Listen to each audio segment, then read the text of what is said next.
Shalom. We are here with Domini, the very Reverend Lloyd Helmstreet. How you doing, Lloyd? Long time no talk. I can't hear you.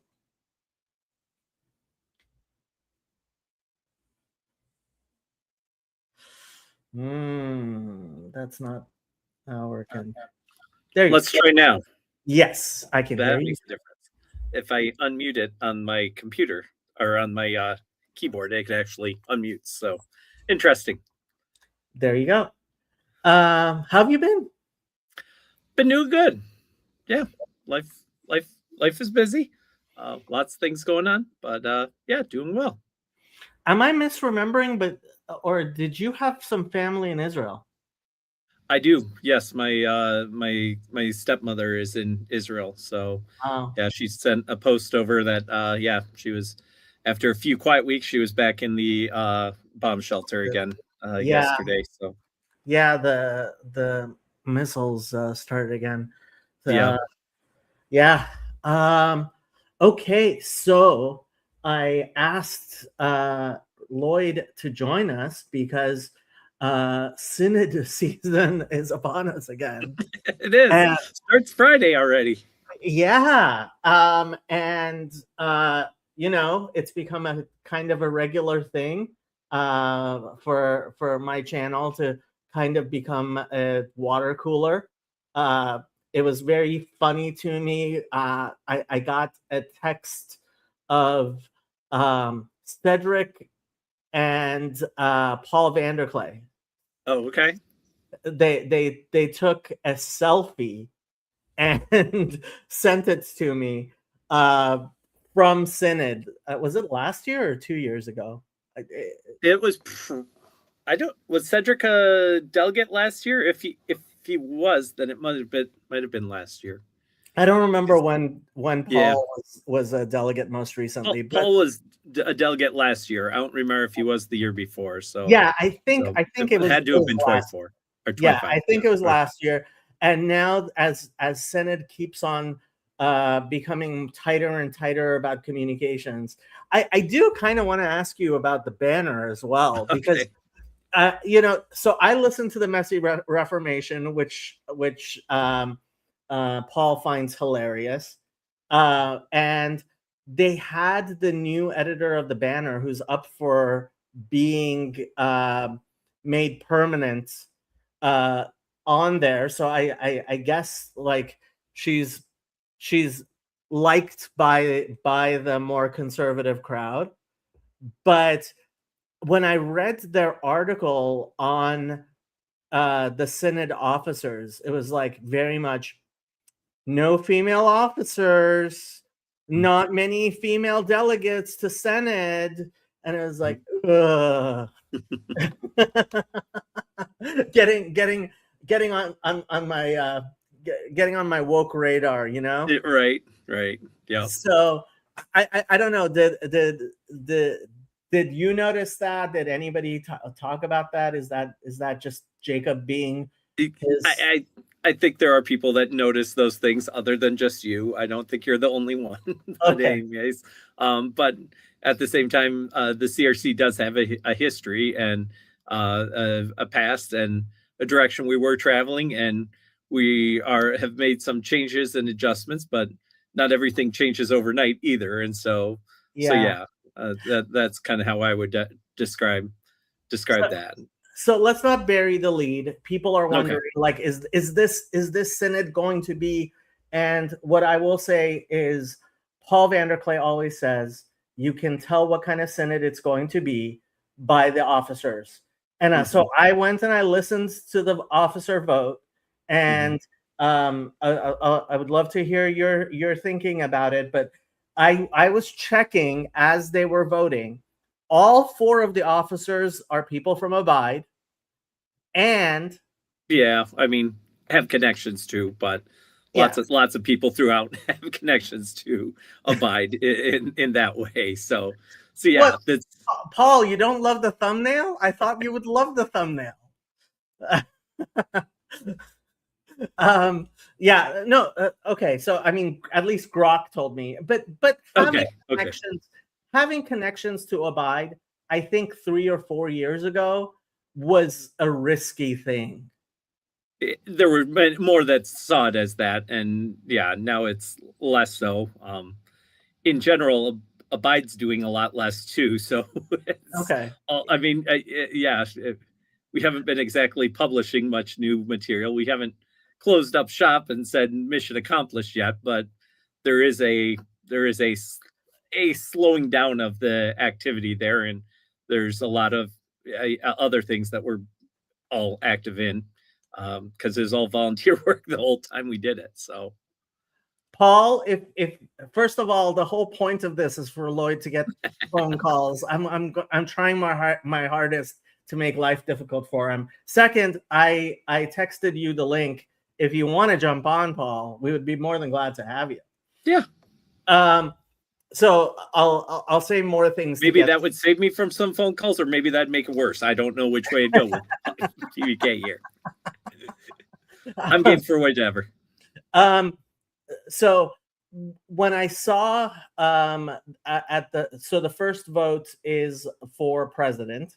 Yep. And I saw Paul DeVries was up for a vote, yep. Which made me think, I personally think he acquitted himself horribly and disgracefully when he was president of Synod a few years ago. But that's just me. But he didn't even make the runoff for the first vote. Yeah, that was somewhat selling. So I was a little surprised. I was a little surprised that there wasn't more vote for him, but I was a delegate there in 23. I remember how it ended, and it wasn't happy, and so I would not have been eager to vote for him to lead again this time if I'd been delegate, which I'm not. So yeah, I mean, so this is the thing with.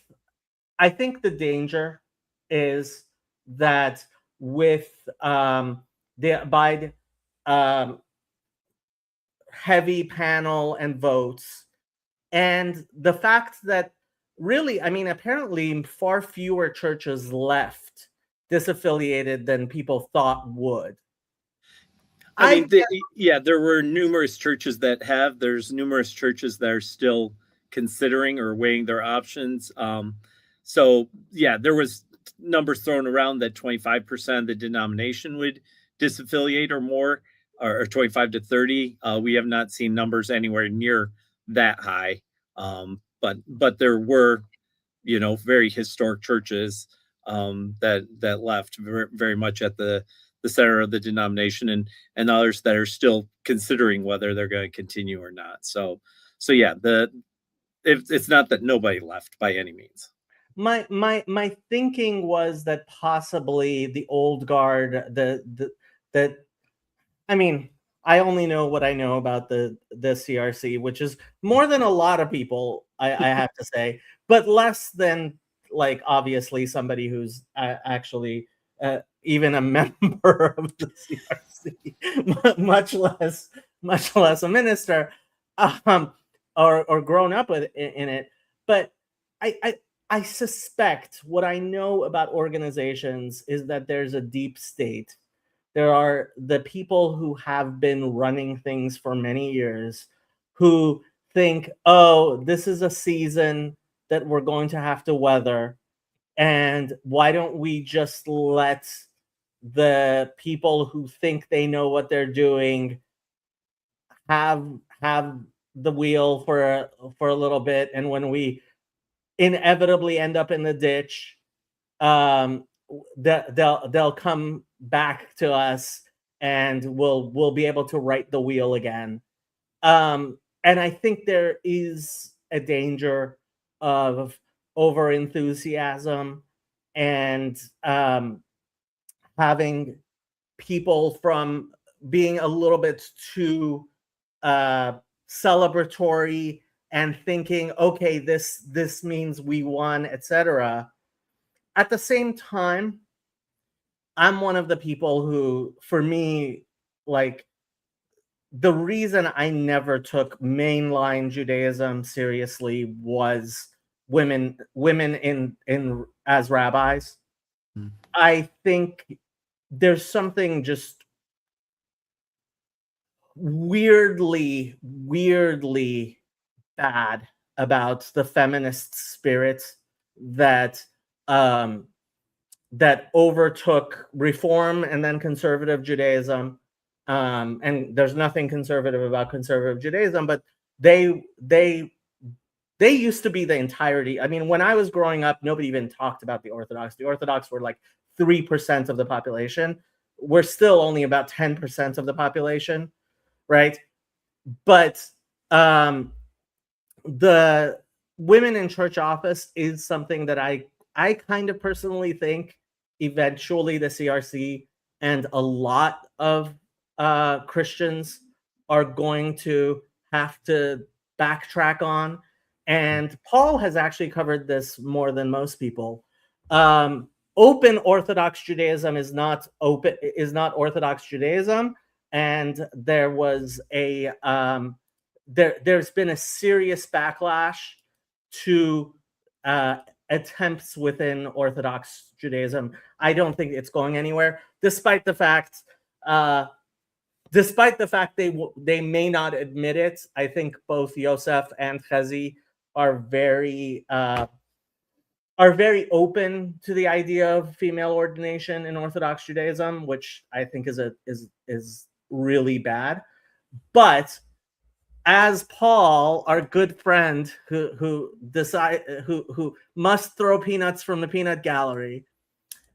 But won't come on camera. I thought that was a big thing for him. I don't know. Okay. I mean, he's usually on camera. He's talking so much, right? But very good. As he's been pointing out, yeah, Calvin could be graduating female ministers, but fewer and fewer churches apparently are actually calling these female ministers. And it seems to me it is possible that this women in church office will also be revisited. What are you thinking? Just Paul's comment back. I see what he's saying. So anyways, yep. Yeah, I don't know that if I don't when we had our decision on women in church office, it was a big debate that predated my time in the CRC. The ruling and the decision that was made was that there was going to be 2 positions and we are going to live with that. And then there was 5-year silence at Synod that they weren't going to bring it up again.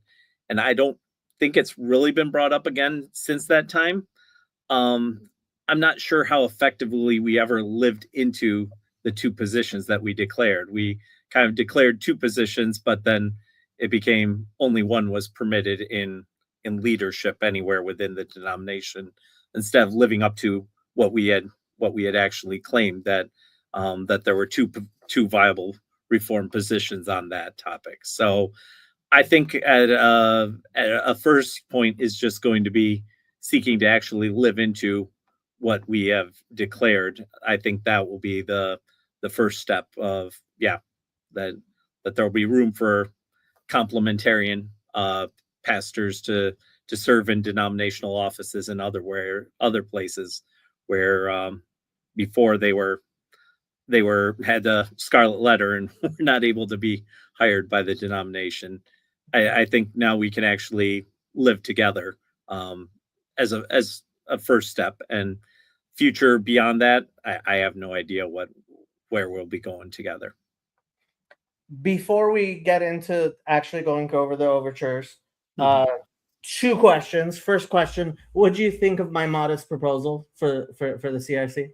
I think that your proposal, as I understood it, I don't feel that you have a good enough grasp of how classis actually works and functions, that you're proposing something that isn't as necessary or needed as if you understood the details of how the structure actually operates. So that was my understanding. You were proposing kind of a naming a classis bishop or bishops within the classis to get things in order in the classes. And I think the classes have enough structure that that the bishops would not be are not necessary in a They're official not. way. They wouldn't actually be adding anything. Okay. Yeah.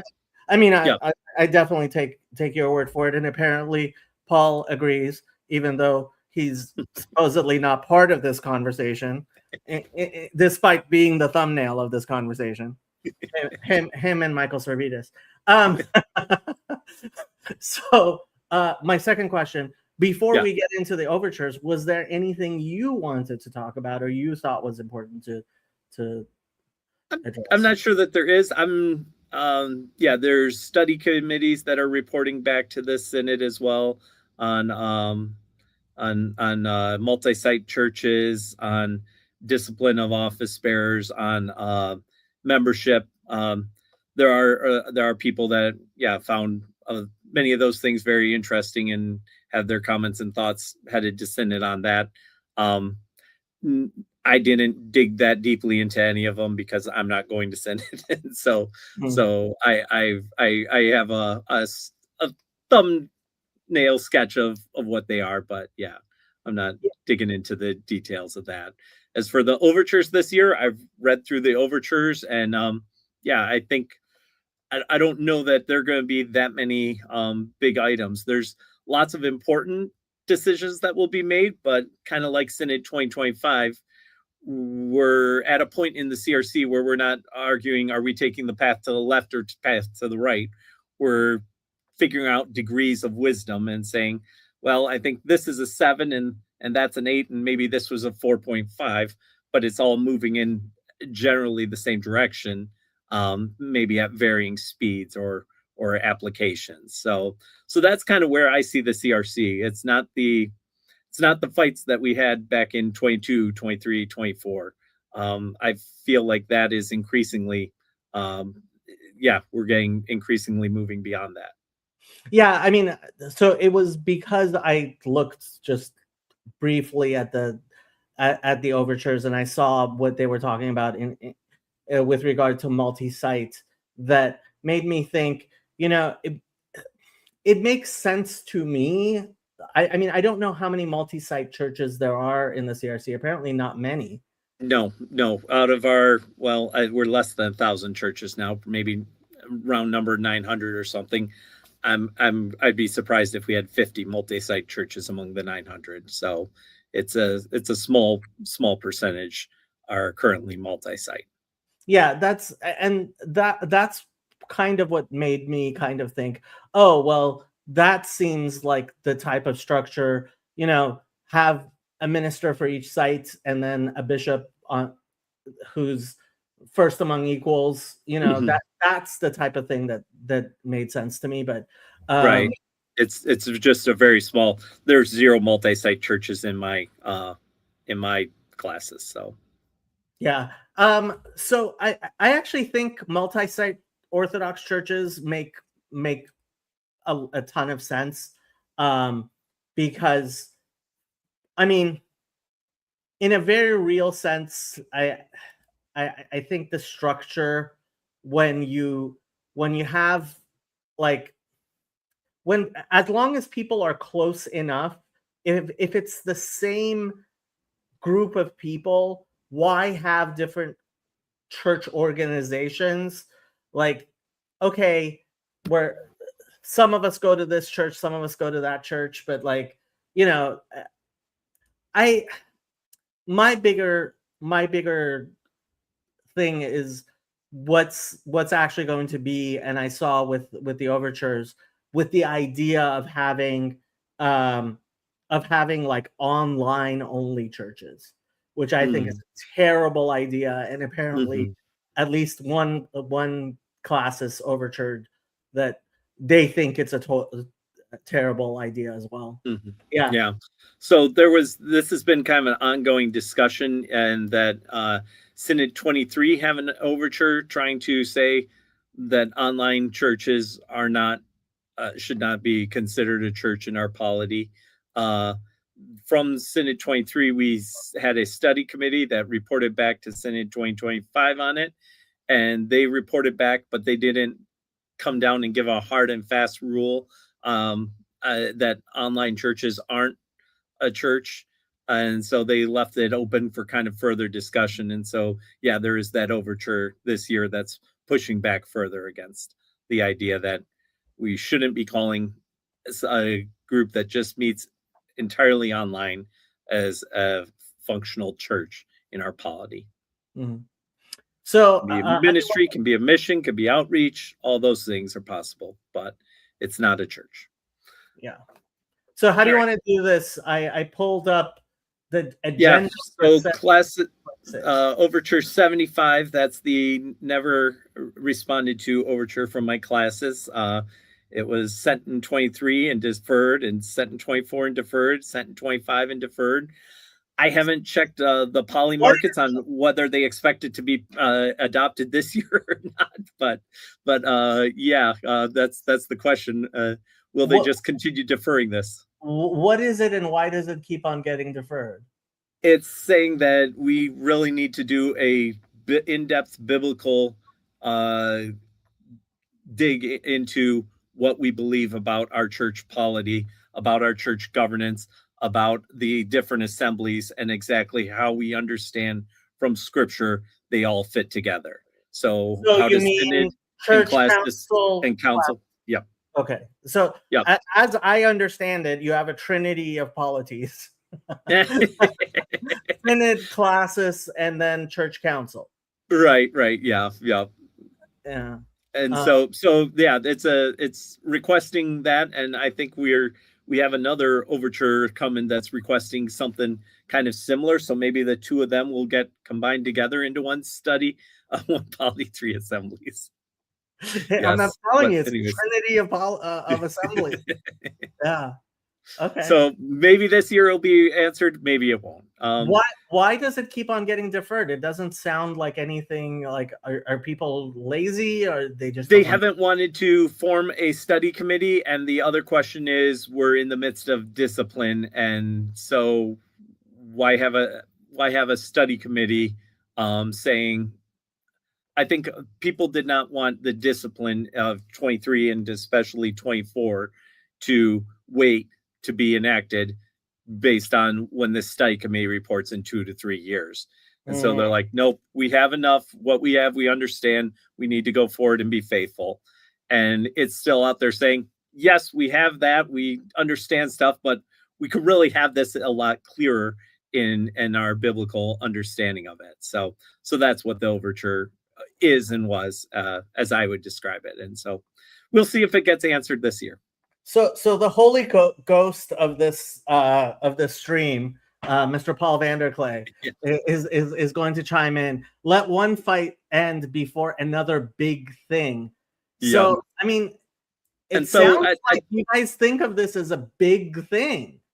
I don't know that it's going to be a big thing. I don't know that it's going to be make radical changes, but maybe I'm just naive on that too. But it was, we have not had a study committee, a full study committee commission since the human sexuality study committee. And so, and another thing is finances have been down. And so it costs money to form study committees. And so that was another reason it was put on the back burner too. But anyway, we'll see if this year. What exactly does it take to form a study committee? Like what is a study committee? Well, that's I think on the agenda and part of it too. But historically, a study committee has had 2 to 5 years to report. They have about 12 people on it that meet together multiple times, 10 to 12 people, numerous professors and other specialists in whatever area they're studying. And so they go ahead and work together and form a large report, like the human sexuality report did. Is this paid staff or volunteers?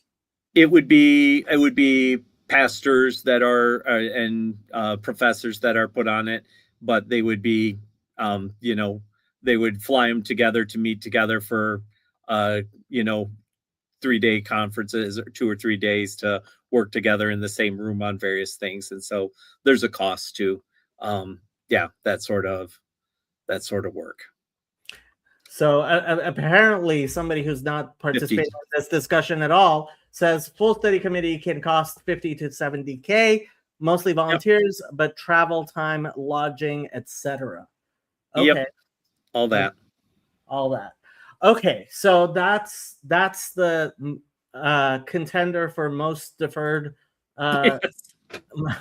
I don't know if there is someone tracking that. I'm supposed to have a breakfast with our governance guy in a few weeks. Maybe I'll catch up with him, and so I'll have to ask him if he knows what is the most deferred. And if it gets deferred again this year, it's going to be one step closer to the most deferred overture ever. If it's not already there, AI should be able to answer that in no problem, with no problem. Maybe. Here, I'll tell you guys a little tidbit. So apparently, there's this synagogue in Los Angeles which decided to put a combination lock on their bathroom so that they don't get homeless people coming and going to the bathroom. And they decided to let people know what the combination is by like doing this little, any Jew should know the answers to these to this thing, right? So somebody posted this on Twitter as a huge security leak because Grok told me the answers like this. Yes, it's in Hebrew, and the person who's trying to open it would have to know to ask Grok to tell him, right? But so like apparently Grok can now open all kinds of doors. Nice. Yeah. All right, Leah, we can start moving on. I think the next two are just a church switching between classes that is required by Synod to be approved, and both classes requested that as well. Okay, and this is part of the thing where you have Korean classes in addition to regional classes, and there has been some discussion about like having more affinity type rather than regional classes as well over it. Yep. Okay. Overture 3 there, Classis Holland. That is regarding overtures that are defeated or not adopted by their council or by their classes. And so it is asking, instead of them coming directly to Synod, as I understand it, which is the present procedure, that they would have to instead write I think it's a 500-word explanation, kind of a 500-word appeal, basically, of why the council, or I think the classis, was wrong to not take it up. And so basically they have to win the appeal before it is considered by Synod, instead of what we have currently is it is just it's not adopted or comes by a classis or a council, but by an individual, but it's fully on the agenda. Just for me to clarify, I think many people will know this, but so the procedure is, if I want something to happen in the CRC, I go to my church council and hopefully convince my church council, which decides to then let their classis know, and hopefully the classis agrees, and they decide to send the overture over to Synod, right? That's proper order, right? Right. It's open to any church member. So you cannot make the claim, as you're not a CRC member yet. I actually checked. Yes, I actually checked. Apparently, you don't even have to be a member to make an overture, but or at least a communication. But I'm not sure. I don't know that that's accurate. I think you have to be a member of the CRC to have it. But then once you've written it, if the council adopts it, it's no longer from you. It's from that council. And once a classis adopts it, it's no longer from that council or church, it's from the classes. So because I was goading our good friend Sam Tiedemann to try to get you guys to classes at Synod to allow him to put in a gravamen for the Trinity, but he didn't think that would go very far. Overture for members, communications from anyone. So anyone can send a communication to Synod. Apparently, I haven't seen that happen before. So hey, I might be the first. Yeah, it might be. Well, yeah, I don't know what challenge you'll have if Classis Holland's overture is adopted here, but yeah, it's going to make it a little more difficult. Historically, there's been, well, this year I think there are 2 different overtures from individuals on the agenda. Historically, there's been very few of these overtures that have made it all the way to Synod, and Synod has handled them. I'm personally just reading it through, my first impressions, unconvinced that this change is needed, but maybe Synod and the advisory committee, as they dig into it deeper, will say, yeah, this is a good idea. So anyway, that's Classis Holland. I will give you a reason to not adopt it, which is I would never give a communication if it actually would bother anyone and like Synod would have to deal with it. But if it just gets filed away, that's the type of thing that a troll like me might just get filed away. So that might be a reason not to. But yes, let's keep on going. Okay, very good. Overture 4 is dealing with the format of reports coming to Synod, and so it's asking for some changes around that and in the process and how things come to Synod. I don't see that as anything that's ground shaking or earth changing, just looking to standardize some of the things that we do and how we do it. So yeah, that's overture 4. I asked Grok about 5 because it seems like it might be important, but okay. Yeah. What exactly is going on here? Because as I understand it, there are people who don't like the Council of Delegates, which is an important body apparently, being how it is. So okay. why? So the Council of Delegates is a new body, really. It's only about 10 years old, under. I'm presently a member of it for Classis Zealand. So yeah, I serve on the Council of Delegates for the classes. The history of the Council of Delegates is originally it was Synod's interim committee. In between synods, there were a few pastors, and then it became pastors or elders that served for the year on the interim committee. I'll be next year, Paul. So anyway, so that's how it is on that's what the COD originally started from. Then it became a board of trustees, and that was open to anyone being a member of it. Any CRC member could be on the board of trustees and serve in that capacity. Then about 10 years ago, they switched it from the limited board of trustees to the Council of Delegates, which is one delegate from every classes plus a few at-large delegates too. So it's a member of about 52-ish, 54 people that makes up this body. And so the question, Overture 5 is just saying that those serving in this way should be either current office bearers or past office bearers, that it shouldn't be open to every member to be serving, but it should be someone that's served on a council. And mainly that's because Article 30 of the Belgic Confession talks about we have 3 offices, the minister, the elder, and the deacon, and that these are the ordained offices to lead the church. And so as the COD doesn't lead a head of synod, it follows and responds to and serves in the interim of synod, it argues should be serving with office bearers on it. So okay, I don't think it'd make a large change, but it's a technical change is what it's asking for. What kind of confused me is, as I understood it, once somebody was released, they basically were laicized. But Okay. this says either an officer or a former officer. Yep.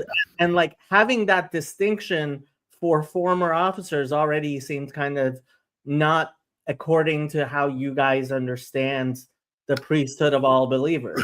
Right. Right. Yeah. No, that's a good point. And in our polity, like the RCA, I believe, was our closest sister denomination, and in their polity, once someone was an elder, they always remained an elder. The Presbyterian Church has that even more so than the RCA does, from what I understand. In the CRC, that isn't our practice, that someone remains an elder after their term is over. Once their term is over, they're not technically an elder, but they are still recognized in that way. They still have that experience of serving in that way. And I think that's what this overture is arguing for, that, the people making these decisions should be people that have sat in council rooms and made the decisions in local churches too, and understand how it impacts. So anyway, that's overture 5. Not a big deal, I don't think, but we'll see what Stan does. You think it's just going to pass, or? I think there will be people that are strongly against it and people that are for it, and I have no idea how the Synod will react. Okay. I'm just wondering why people would be strongly for or against it. Yeah, I think they would say that. Yeah, I think the reason that they were for it is they would say, yes, this would be better reflect our polity.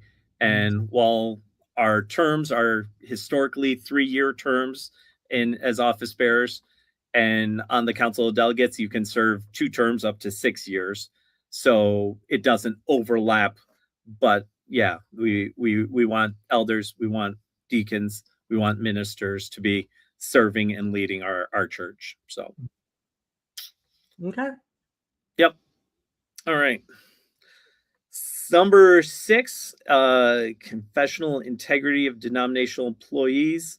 That's just saying that, I think it's arguing that they want kind of all staff members, everyone on the payroll, to be a member of a Christian Reformed church, and that they don't want, someone to be paid to be by the denomination, but as a member of another church that maybe believes very differently than we do. Now, one challenge with this is, how far do you want to take that? Does that need to be every janitor that is responsible for cleaning the toilets at the headquarters, that they can only be a member of a Christian Reformed church or whatnot? Historically, how we've done it is that certainly all of the highest leaders have to be members of Christian Reformed churches, certainly in good standing. So that's historically how we've done it, but this overture is asking for that to be expanded quite a bit. In some places, it probably makes sense to have a bit more expectation of that, hey, they be members and in covenant with us in the CRC if they're leading in various ways, even if they're not the head person of the agency. But then, for the person serving, writing checks and answering phones and doing the janitorial work, how far do we really need to push that? So I think, that's number 6 in a nutshell, from what I understand. So this reminds me, wasn't there going to kind of be a fight after the whole gravamen policy was considered, over whether or not people are going to be allowed to not baptize their babies? Like, isn't infant baptism like the biggest gravamen issue that's actually live? Yeah, it is one of the largest right now. So I don't know that this would apply to that, because gravamen are only for office bearers. So someone could technically still be a member of a CRC church in theory and have a disagreement about baptism in that way. And so they could still be employed even if this was adopted in its most extreme form. So So Okay. I don't think it would apply to that really, but yeah, that's what this overture is asking for, from what I understand. Okay, cool. Yep.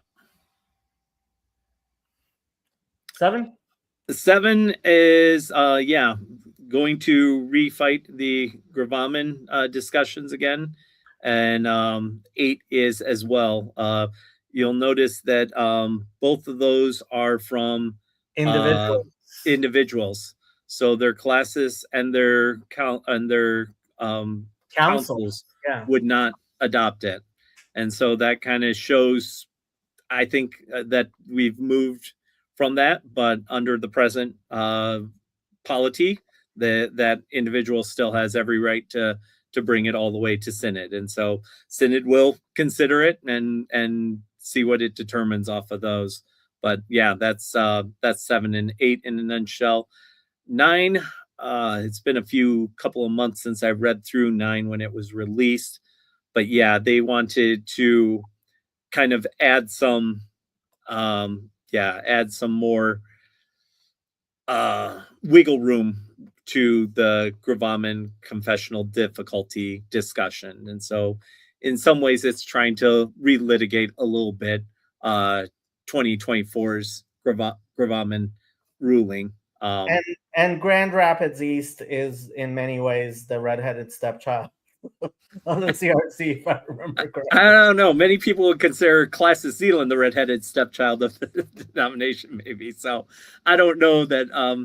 And Grand Rapids East has had many of the churches that disagreed with us. They have left, and so those that remain are those that are seeking to go with us and serve with us in the same direction. So yeah, it's fairly technical, the request that they're making, and I don't know how Synod will respond to it.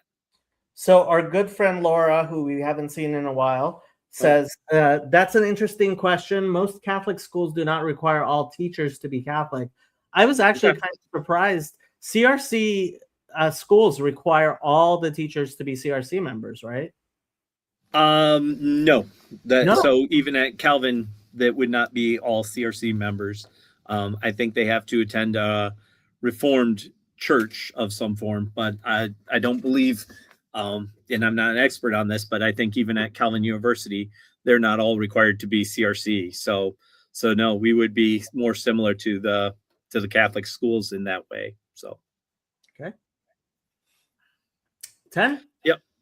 10. Yeah, set aside time to celebrate retiring ministers. Just saying that, we celebrate those new candidates for ministry as they come in, but we should be celebrating those that are faithfully completing their work to then. So I don't know exactly what that looks like or what all that has in mind, if we're buying plane tickets to fly them all to Synod to celebrate them, or how it's supposed to go. But anyways, that's the request that it's making. Okay. Number 11, I will have to pull that one up again to be reminded of what it was that Classis Muskegon is asking for there specifically. Yeah, what's Church Order Article 38? You're right. So let me scroll here for a second, and I'll get down to where we are. So yeah, I should have my church orders over on the other bookshelf over there. So church order is basically the constitution of the. Yeah, it is that way. It's in the CRC, we're very clear about the order that Scripture and God's Word is ultimate. Under that is the confessions. Those are how we understand God's Word together, and then church order is below that. So Constitution is the highest law of the land in the United States. So it's in more the CRC, like it's very different. So it's more like the Code of Federal Regulation. Okay. Yeah. Much more like that. That it's this is how we work together. This is how we understand things. So, all right. So, yeah, Church Order 38. I would have to read it here actually to see, I guess, what it. Here, I can ask. Saying so, but Overture 11. Let's see. Okay, so it's commissioned pastors Yeah. Them being reinstated, I think. Let's see. Oh, affiliation and disaffiliation. Okay, so that's what it is. So in church order, there's all sorts of responsibilities for synodical deputies, is what we call it. Each classis has a synodical deputy, and they go to are called into other classes for special circumstances to make sure that the other class is doing everything by the book, and that they're being faithful in that. So that's for when I was examined to be a minister in the CRC. Not only did my classes have to approve me, but the synodical deputies had to concur that I had passed the exam as well. So the classes couldn't do it on their own. The other classes were involved, representing Synod in that way. So what Article 38 is on churches that join the denomination and churches that leave the denomination. And currently that's all up to the local classis. There's no synodical deputies involved. So it's asking for synodical deputies should be in as part of that process. From what I understand, that's what it's asking for. Now, are these deputies separate from the Council of Delegates? This is yep. Long predating the Council of Delegates. Each classes, I think, has two synodical deputies, and yeah, there are many church order experts that come in for the sticky parts of church order, like a minister being examined or a minister being disciplined and removed from office. That would be some of the work that they do. So these deputies, they tend to be ministers, I'm guessing. Yeah. Typically they do. Okay, sounds good. Okay, I'm guessing not universally, but all the cases that come to my mind are ministers. So okay, all right. Number 12 is remove the mention of contemporary testimony from the covenant of office bearers. So in the covenant of office bearers, we're saying that we agree to and that we support and we will defend the teachings of the Heidelberg Catechism, the Belgic Confession, and the Canons of Dort. In the covenant of office bearers, it makes mention of the contemporary testimony, but that's not one of the three that we're. What's that's not what we're in covenant testimony? Contemporary testimony was written sometime in the 90s. I want to put a wild date on it. It predates my time in the CRC, and it's kind of like a modern, not catechism, but just a modern statement of beliefs of the name of it is Our World Belongs to God. And it has a lot of stuff in it that we say lines up perfectly with scripture. And then there's a few other things that people would say, that's a little progressive. That's a little maybe even woke or something like that. But it's never been recognized on the same level as our confessions. And so there was a overture, I think last year, that wanted to move the Belhar Confession to have it named in the covenant of office bearers, just like Our World Belongs to God is. And that was defeated last year, if I remember correctly. So the Belhar was not added to it, but now this overture is asking for this just to be removed and to kind of clean it up. Hey, the covenant of office bearers is about our three forms of unity, and that's what we hold to. We don't need anything else in there. So that's Overture 12. Overture 13, Classes Red Mesa, is out in New Mexico, I want to say, out in it is a historic classes that is dealt with some of the native first Americans here in the U.S. And so it is has many of these leaders. And early on, there were all kinds of or several, not all kinds, but a few exceptions that were granted because they didn't have the access to higher education and so forth, and weren't expected to necessarily follow through, economically depressed on reservations and otherwise. And so there were a number of changes that were made to church order where Classes Red Mesa was giving an exemption. Classis Red Mesa now is sending an overture saying these specific exemptions, I don't know if that's maybe even all the exemptions, don't really pertain to them anymore, that they're no longer necessary. And so asking for them to be removed, that they can just serve right alongside of all the other churches in the CRC. That's nice. Yeah. So we'll see whether that happens. I would presume it does because they're asking for it, but maybe there'll be more in-depth conversations. That's in. Number 14, Classis Muskegon. They want a standing committee to advise the COD and Synod on church order matters. So the COD monkeys around with and changes or recommends to Synod some changes to church order, and Synod has the opportunity to change church order every time that it meets. Any change to the actual words of church order require 2 synods, so that's not something that just any one synod can change everything. It has to be affirmed by a second synod as well.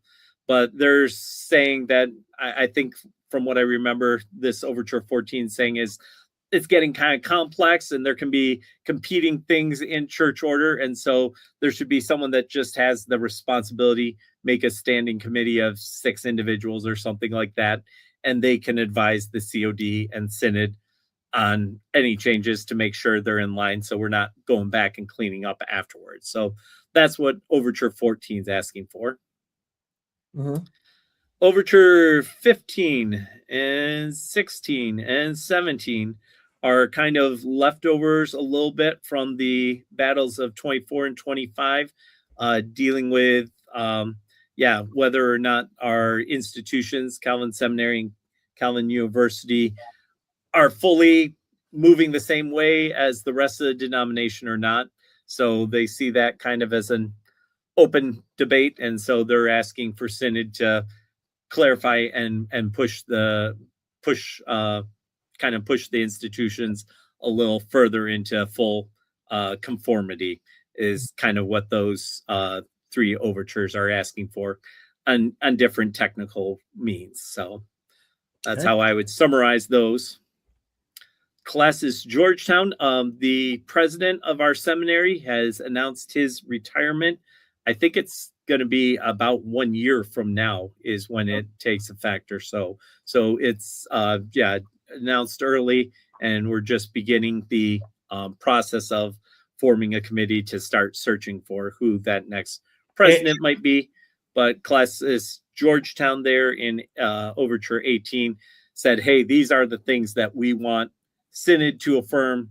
This is what the next president needs to be, where they need to stand, what they need to be believe about different things and how they need to lead our seminary. So is the resignation just standard retirement, or does it have anything to do with all the fights that have been going on? I think he's getting to retirement age, and so he's not retiring at 45 or something like that. Okay, so. Yeah, that's even 65 I would kind of wonder at, but yeah. Right.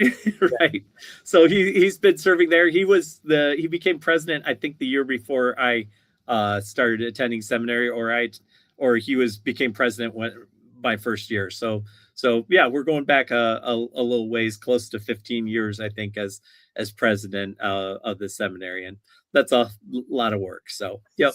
So the seminary president is separate from the president of Calvin University. Yep.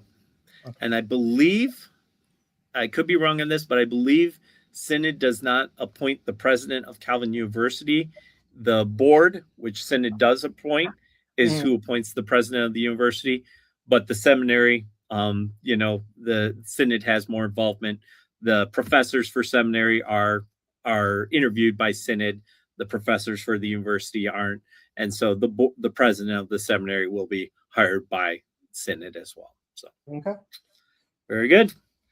Number 19, men church order to include prayer in description of ministers' calling. So we are ministers of the word, and that we go ahead and we engage in the sacraments, and it's saying, hey, prayer should be listed there as one of the things we do too. So that's Overture 19, as I understand it. Overture 20 is asking for an update to the vision and mission statement of the CRC. Out of Classis Minn Kota, they're asking for that. I think from the discussions that I saw, it would be kind of a fairly large change, focusing on the churches rather than the denomination, from what I'm remembering, or I might have that backwards, but yeah. So just that the focus isn't on the denomination going forward and growing, but it's on the churches who make up the denomination, going forward and serving the Lord together. So I think that's kind of what that overture is referencing and what it's talking about. So we'll see what Synod wants to do with that, if it thinks that there should be a change to our mission and vision declarations, or if the present is sufficient, or if it wants to mix the two together and make some sort of third thing, which Synod has more than rightful authority to do. So to be determined what will come out of that one, but that's what it's asking for. Let's see. Now we're up to Overture 21. Mm-hmm. Okay, that's the digital churches. So that's the one we talked about already before. So we've covered that.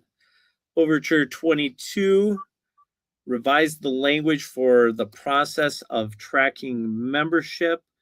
I think this is just the ways that we technically deal with membership, and there's only certain things that we're able to do with someone's member, that they can be transferred, but only to certain churches.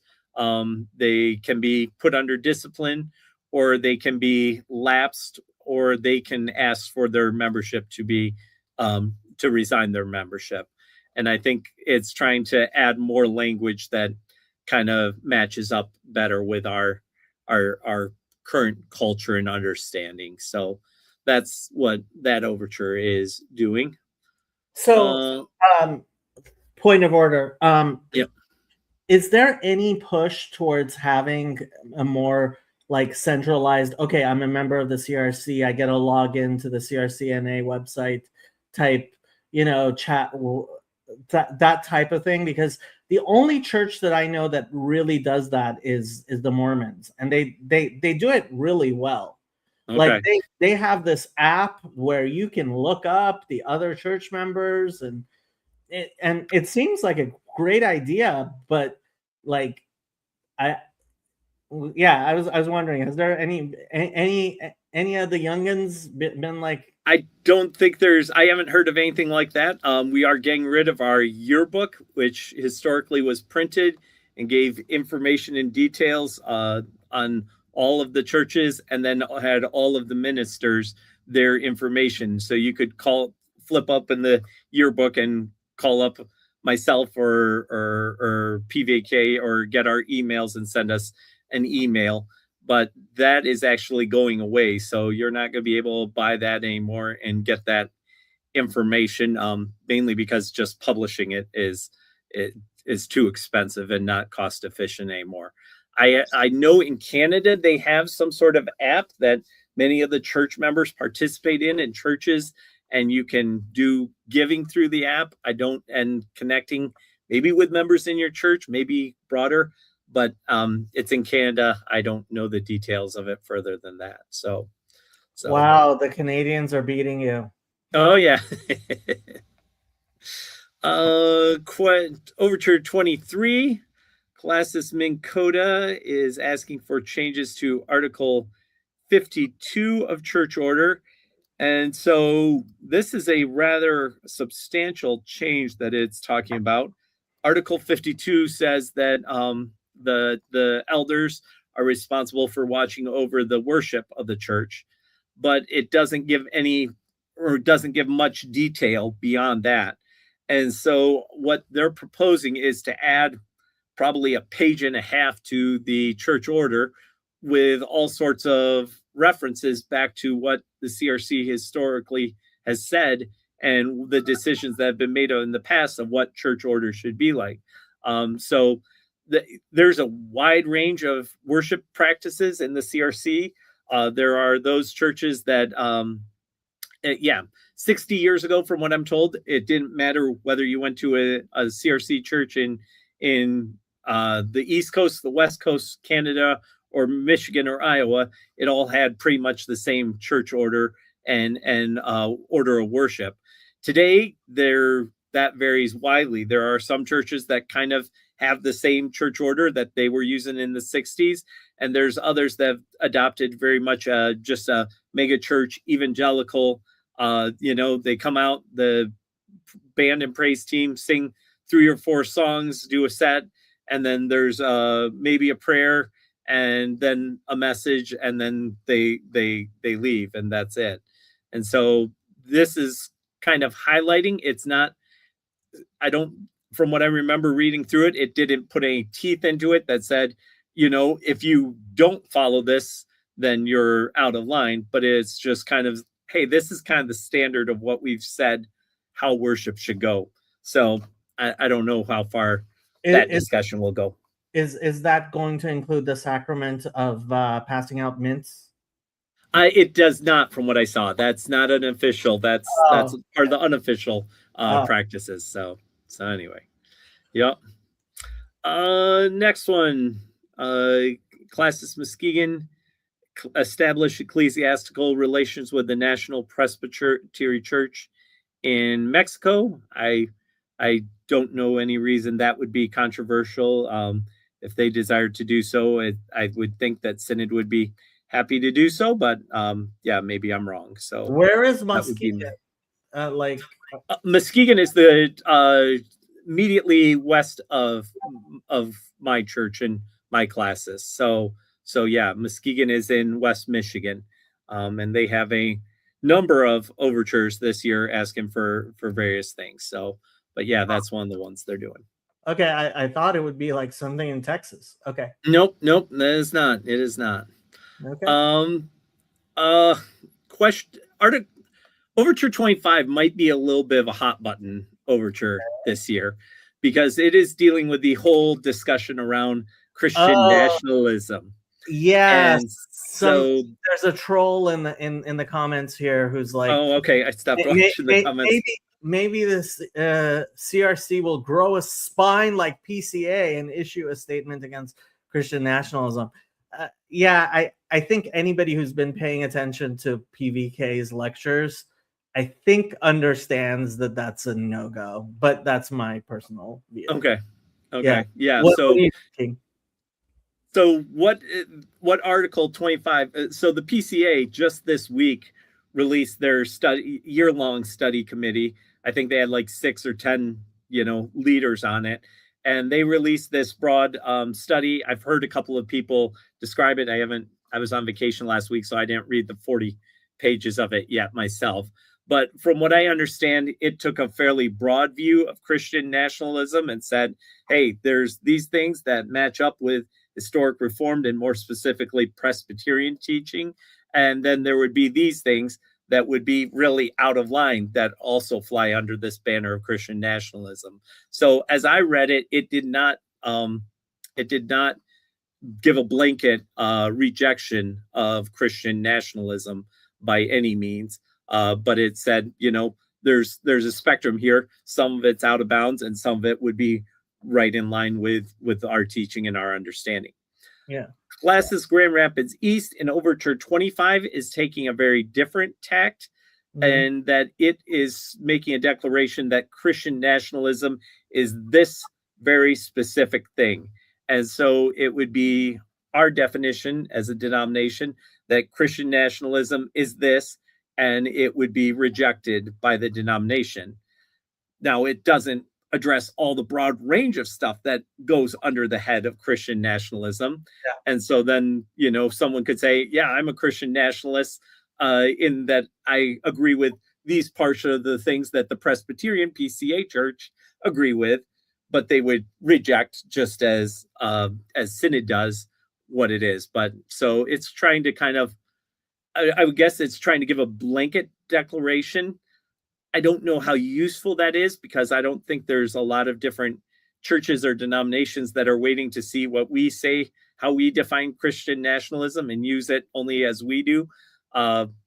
Christian nationalism to me is a politicized term that is thrown around just to smear people, much of the way that racist has been thrown around, or others in our culture, to kind of just denigrate anyone that's more conservative or religious than themselves. So if Grand Rapids East actually wanted this to pass, I think they would have done well to actually do the groundwork enough to get at different classes to because right now to me it just sounds like it's more woke. Yes. Yeah.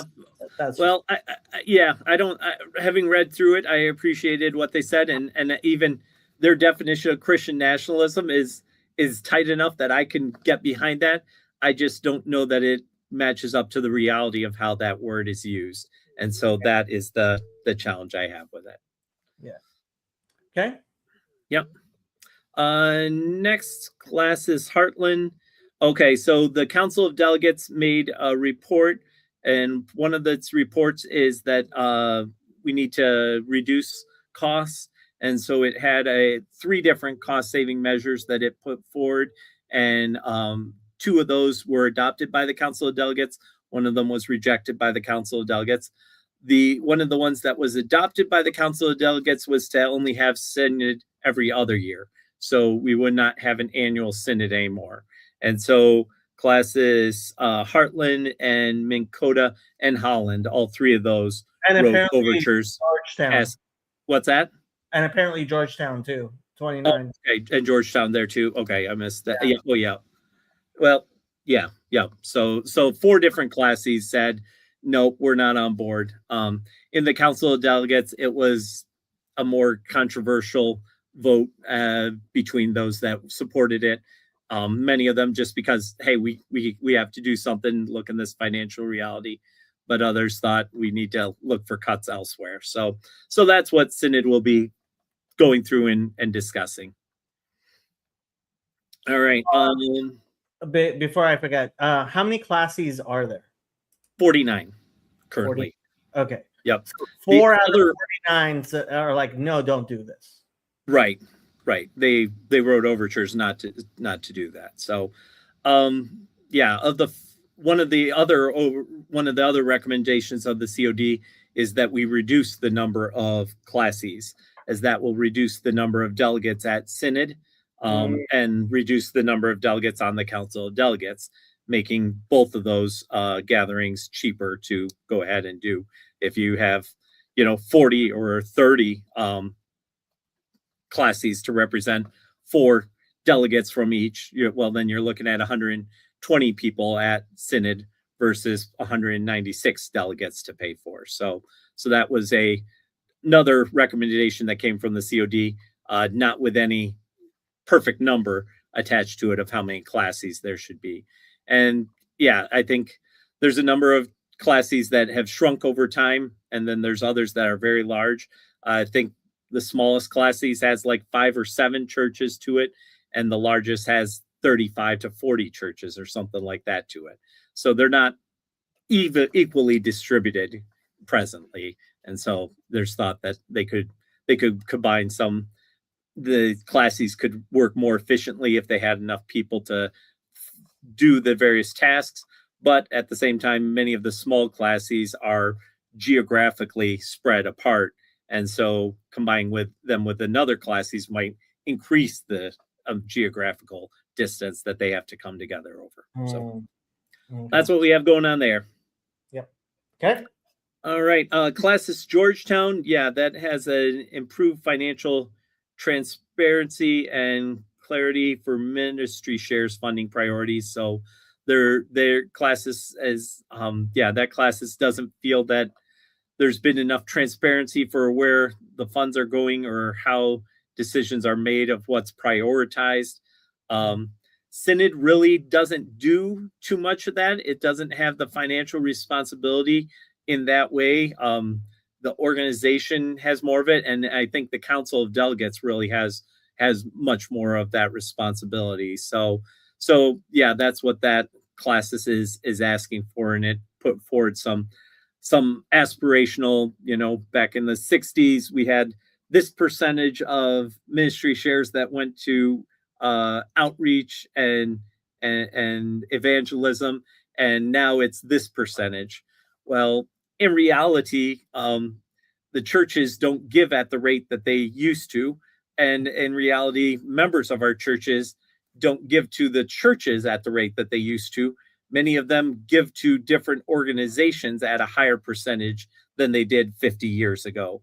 And so it's not apples to apples, the money coming in through the denomination to be split among the agencies necessarily. So that would kind of be the counterpoint or the discussion, but we'll see what Synod says and how much more clarity they desire. So question, class overture 31, develop resources to facilitate classis mergers. So that's tying into what the COD recommended.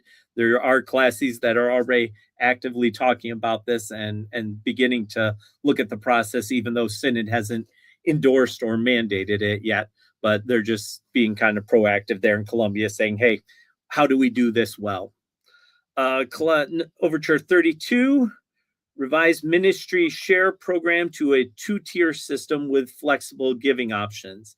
So this is kind of a little bit similar to the COD recommendation that was rejected to once again reduce expenses. And so, basically there's going to be kind of a mandatory giving that every church, every classis has to participate in. And if they don't, then they wouldn't be seated. The churches wouldn't be seated at classis, or the classes wouldn't be seated at Synod if they're not financially participating at that level. Then there would be a secondary level that would support more of the ministries and so forth. So that's kind of what was asked for at COD a little bit, and that's kind of a little bit of what this is asking for, from what I understand. Do you think that's going to pass? It did not pass at COD. Okay. So this one, maybe it will be better argued. I don't know if it will pass. We have these small classes that are financially have financial challenges, and I think there's many that say, hey, we're in covenant together and we're not going to hold it over your head if you can't pay up to the full amount that churches in West Michigan, that it costs far less for them to go to Synod. So there's definitely people that support that kind of idea and think that it would be fair and equitable to do it in that way. I don't, it didn't pass that COD, so I don't know. We are up to number 33, Classis Wisconsin. And so this is the other, and this was on the most recent Messy Reformation, was dealing with this overture and talking about it. So yeah, this is kind of related, or I think Synod might look at it as kind of related to the Classis Zealand overture from years gone back, asking for a study committee. And so maybe the two of these will be put together, that will have a study committee that discusses what is the polity and the relationship, but also what is the church and its essence, and how do we understand that in the best, most biblically accurate way. So that's what it's asking for. How is this different from what the study committee you guys were asking for?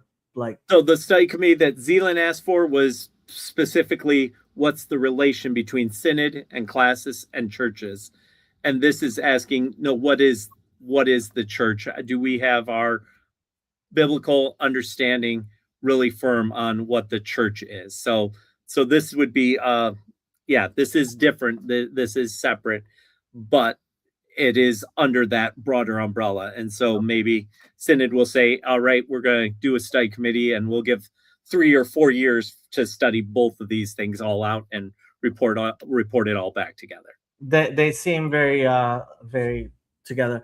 I do have to say, I'll do a Iran update stream after we get through the more important stuff, right, of the Synod, which it convenes on Thursday, right?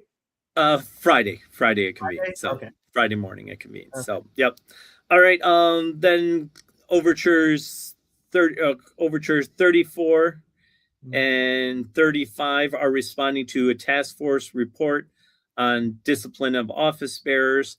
Overtures 34 is asking for it not to be adopted because there might be conflict with Canadian law or other laws based on that, and Overture 35 is asking for it to be deferred as well.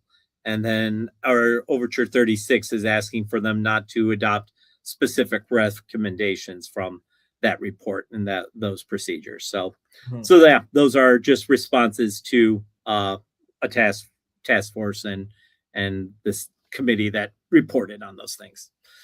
Okay. So I think those are the overtures, at least in the primary agenda going to Synod this year. I think there are a couple in the supplementary agenda, as well as a couple of gravamen that are being discussed in the supplementary agenda as well. Responding to things. So, do you want me to pull those up, or what? I have not closely read through. I heard word of some of those. I did read through the gravamen debate, and I didn't find it. So the gravamen debate is that we shouldn't have pastors, that we should only have elders and deacons, is one of the gravamen debates, that the pastor that the Belgian Confession calls for as a leader, that's not in line with what Scripture says. So that's the challenge coming there. The Presbyterian Church is a little closer in that way, in that they have ruling elders and teaching elders, and so they would be closer. I don't know if that would be sufficient for what this individual requested with this gravamen, or if he's asking to go in a different direction. I'm confused. So they're saying you should become an elder? Correct. That I should be recognized only as an elder and not as a pastor. So, but then we wouldn't be able to call you Domini. Right? See, this is why it's not going to pass. So anyway, that's one, and the second one is dealing with the second commandment and images of Christ, and so challenging I think specifically what the Heidelberg says about that. And so what exactly are they challenging? It challenges that the Heidelberg is too strict in its prohibition. And he quotes multiple passages in Scripture and that the Heidelberg says, but he leaves out some of the other passages, like the commandment from Exodus that you're not to have images of God. So he wants icons of Jesus in the CRC. Is that what I'm understanding? Yeah. I don't know that that's a gracious take on it, but yes, a little bit of that's what he's arguing towards. So that they shouldn't be prohibited as strongly as the Heidelberg does. So okay. Anyway, yep, those are the two gravamen. And then I don't know the supplement. I haven't read yet the supplement agenda overtures, but I know of a couple people that were sending overtures related to the membership task force report, and so I'm presuming that's what's there.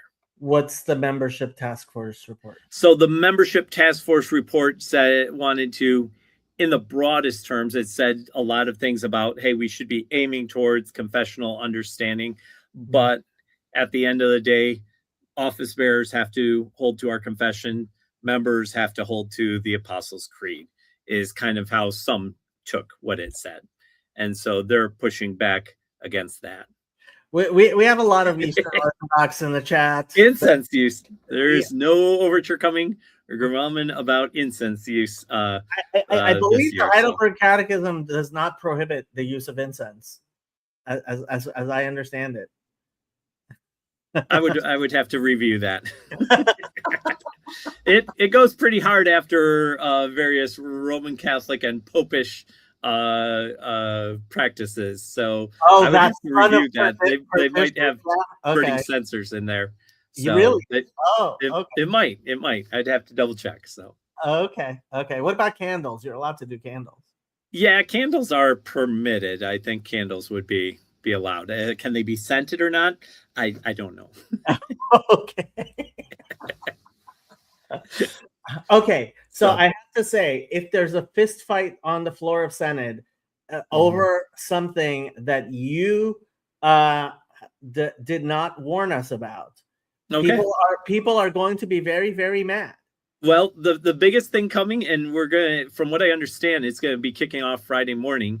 The other big thing is the request from Sin 25 that we have a 10-year church planting and church renewal plan. So that is the other big item on the agenda. I from the COD got to see a little bit of that report, and I didn't think it would be anything that would cause fistfights, but maybe I'm wrong.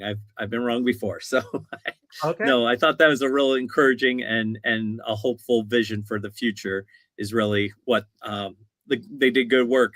It's amazing they did it all in 12 months, and it was some of the last items to make it to the agenda because they were right up against the deadline, even at COD when we met back in May.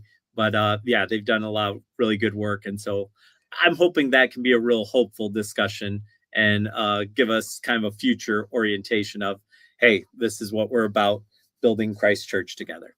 So Paul is letting us know.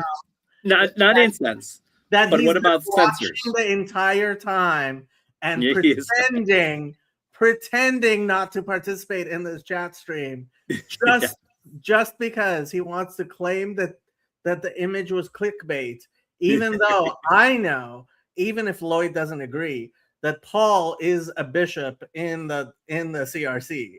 That's my I have named him the Bishop of Sacramento in the Christian Reformed Church, but that's under no authority whatsoever.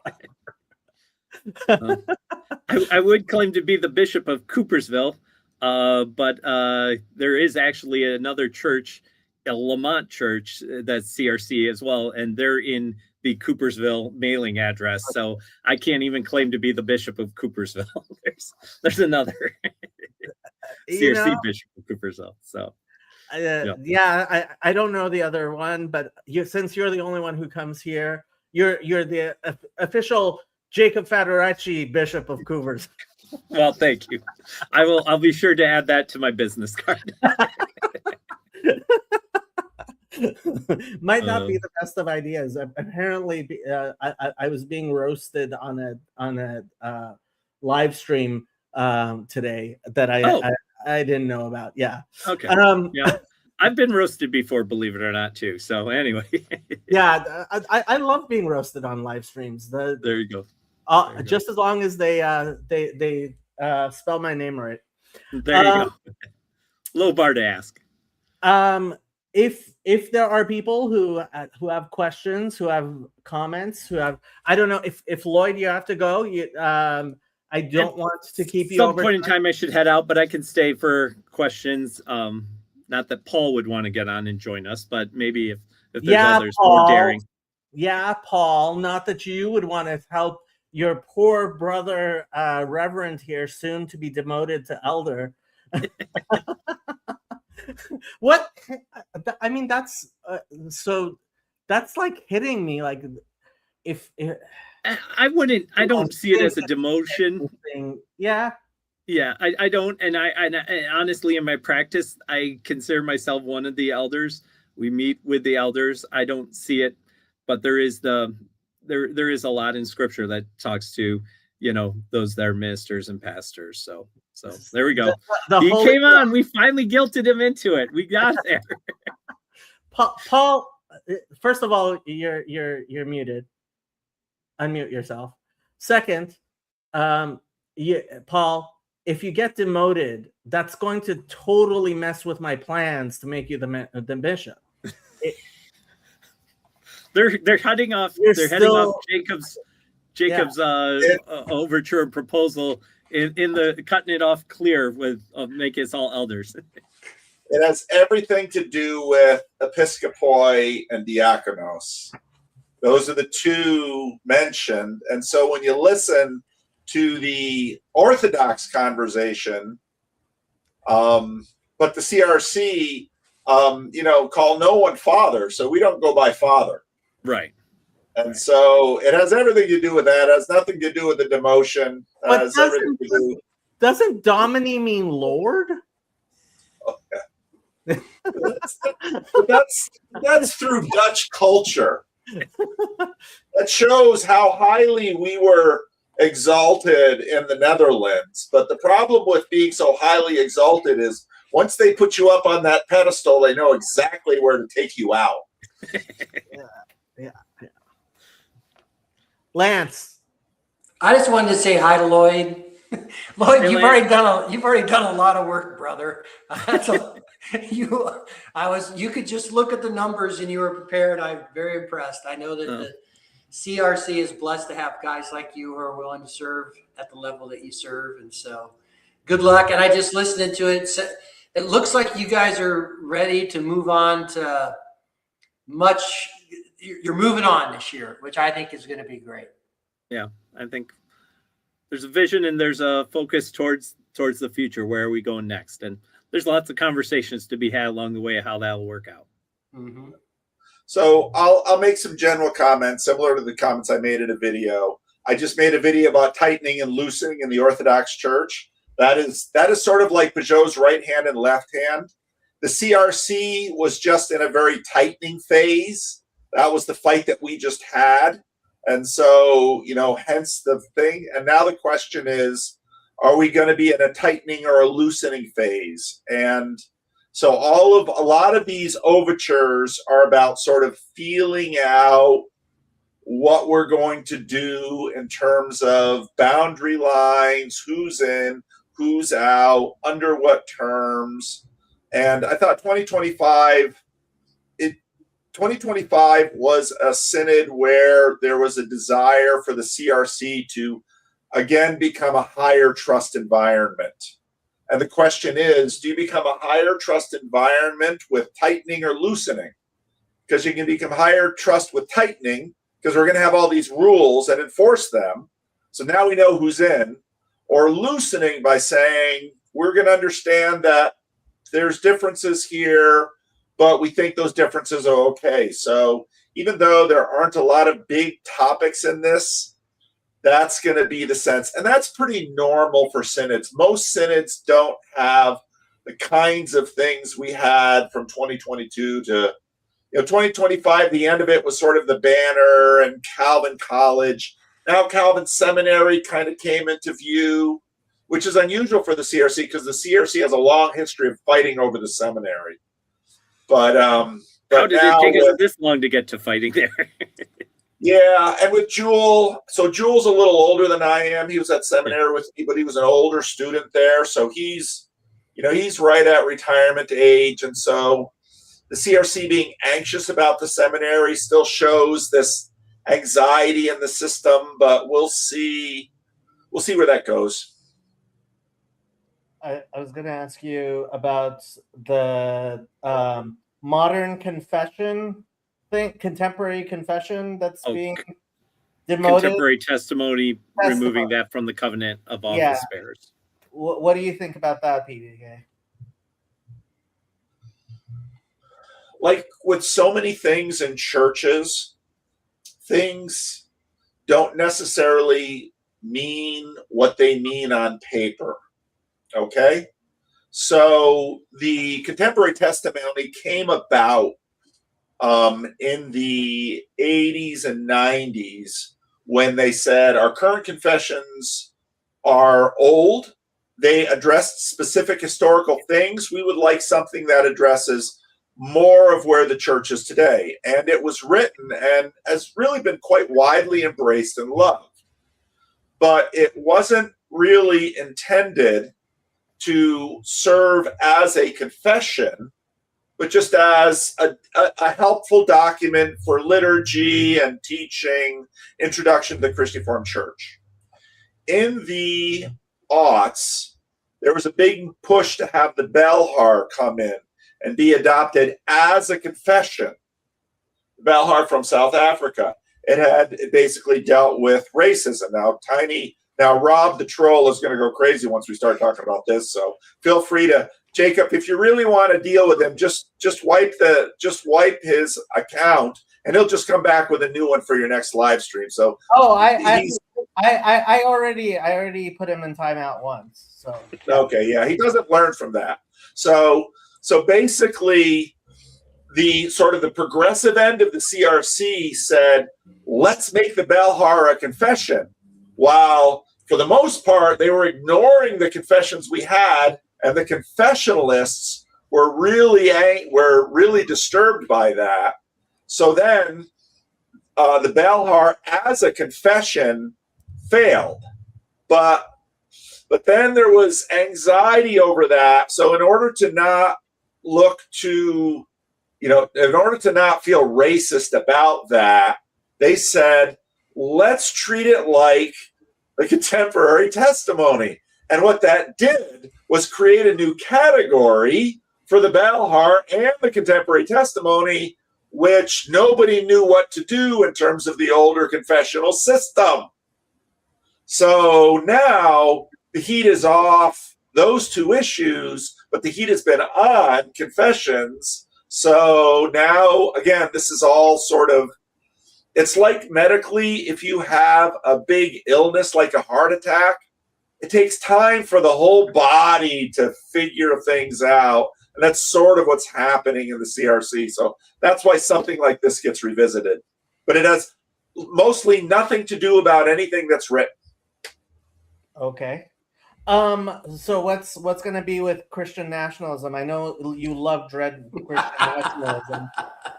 I think Lloyd spoke very well to it, that the PCA recognized that when someone says Christian nationalism, that can mean a world of different things. And this particular overture tries to do capture and kill. Oh, we're going to define it, and then we're going to say that that's bad. Okay, but does that get you anywhere? My guess is Synod will do what it usually does when something is like this, is it'll say, oh, that's important. Let's just keep it in mind as being important, and it'll shuffle it off the stage. Okay.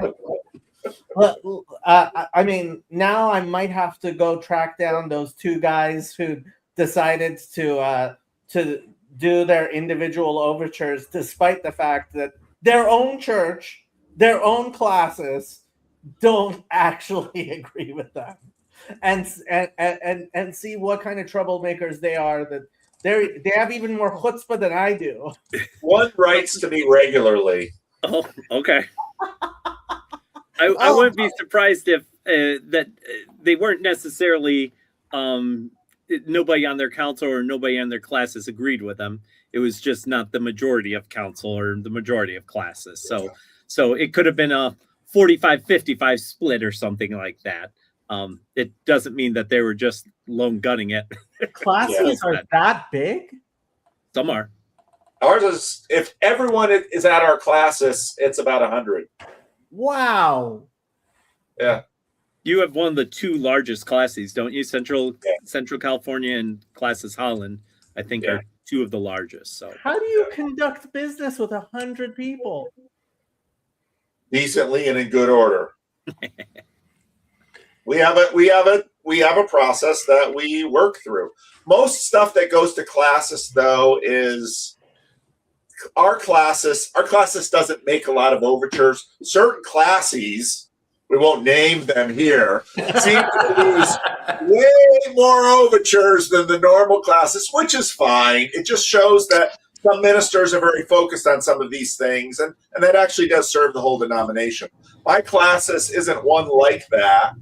We spend so much time, because we're such a large classes with examinations, and we have a good number of Korean churches, and so pastors are coming in and out. So we do a lot of that in classes. Wow. Is Mr. Vanderploeg going to have to come from off the floor to try and affect things this year? Or has he got himself officially into the into the overture system?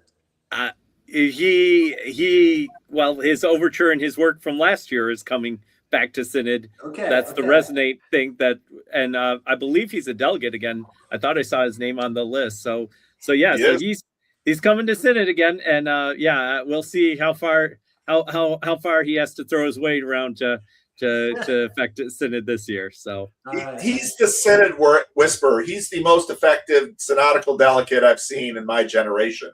But I think he's realized, which was why they hosted this conference in Florida that I went to. I think he's realized that you can push all of the good ideas and paper through Synod you want to. The CRC isn't really controlled from on top. That's another misconception.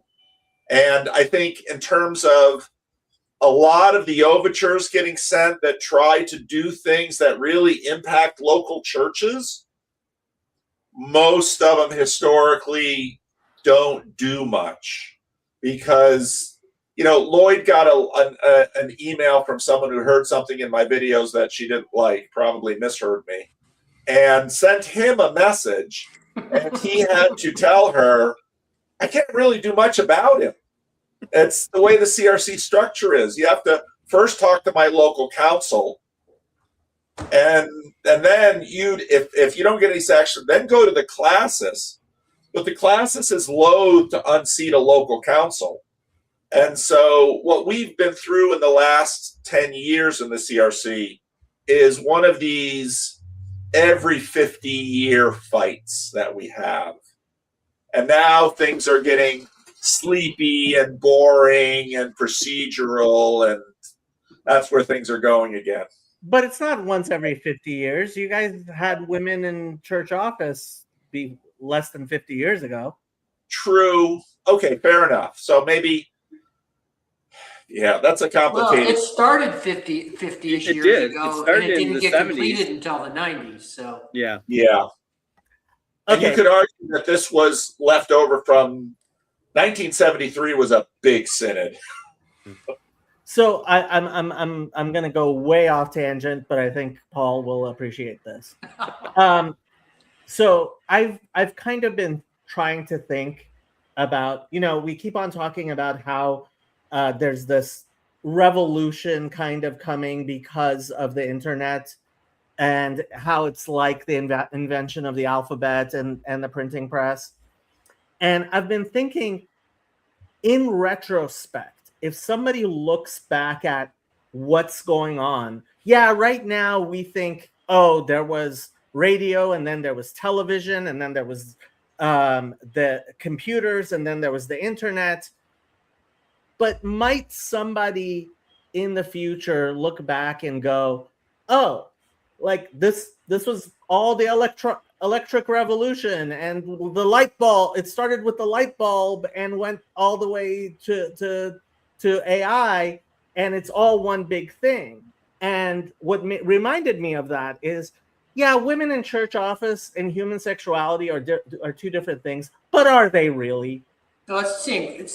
It's the same stuff. That's very difficult because it has to do with, I'm about to make a video that's going to touch on this actually, because it has to do with what's the relationship between the home and the church.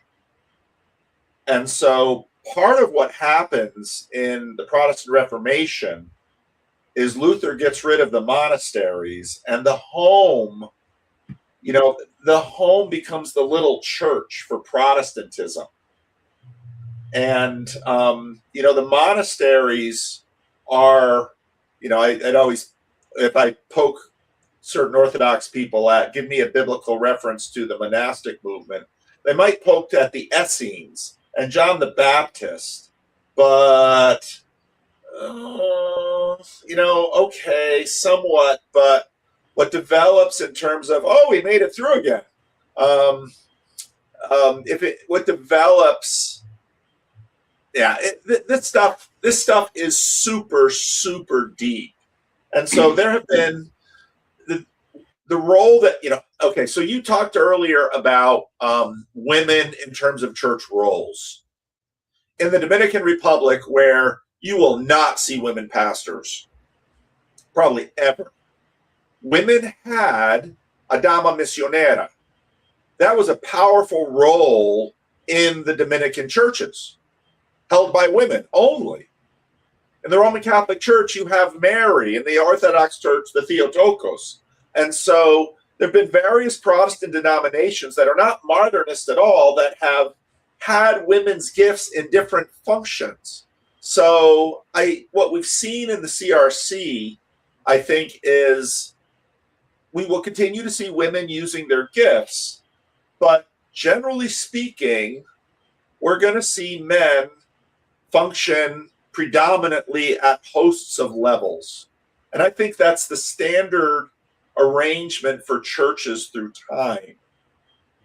So, okay, I am going to recommend something I doubt you're actually going to read, but I think you should, which is the Orthodox Union,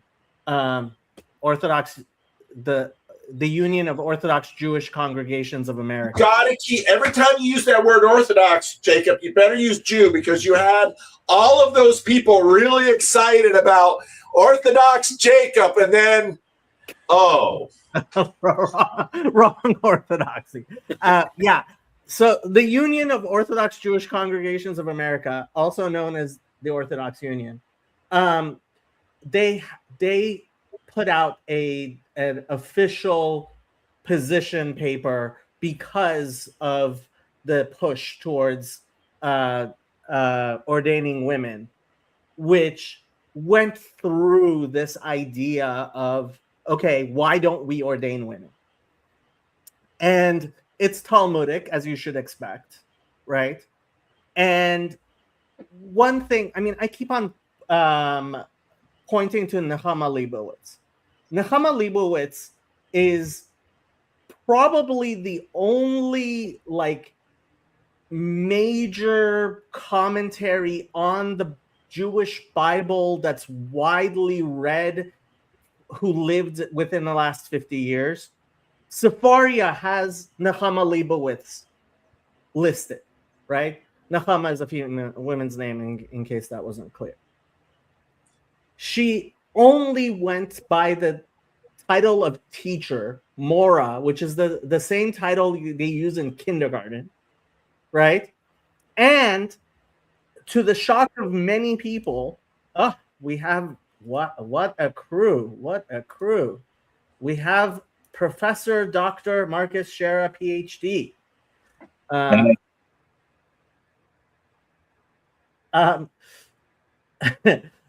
So I'll let Dr. Shera speak, but Nechama Leibowitz, she and Rabbi, not that you guys would know who Rav Ovadia Yosef is, but he made a public declaration that every single Jewish man is required to stand in her presence, right? Which for a lot of people, that was like, what are you talking about, right?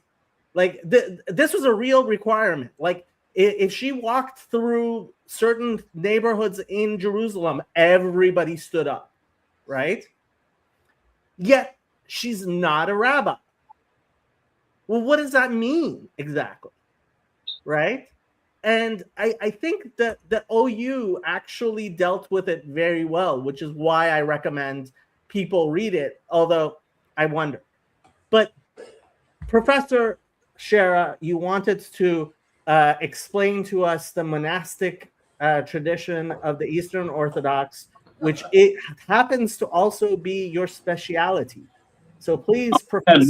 I had nothing in particular to explain. I just was commenting on, I guess, what did Paul say? That we would look at people like the Essenes as a biblical prototype, but there's plenty of other prototypes we look at, and monasticism isn't really a formal thing, and it's barely even formal until the 4th century, and it has to become that way because of the things that the church is facing at the time. So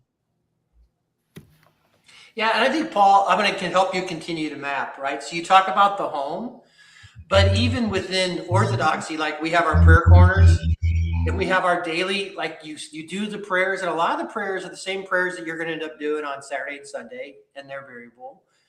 But the home is supposed to be this place where it's it's integrated, like things aren't separate. And the thing that happens in an Orthodox church, there was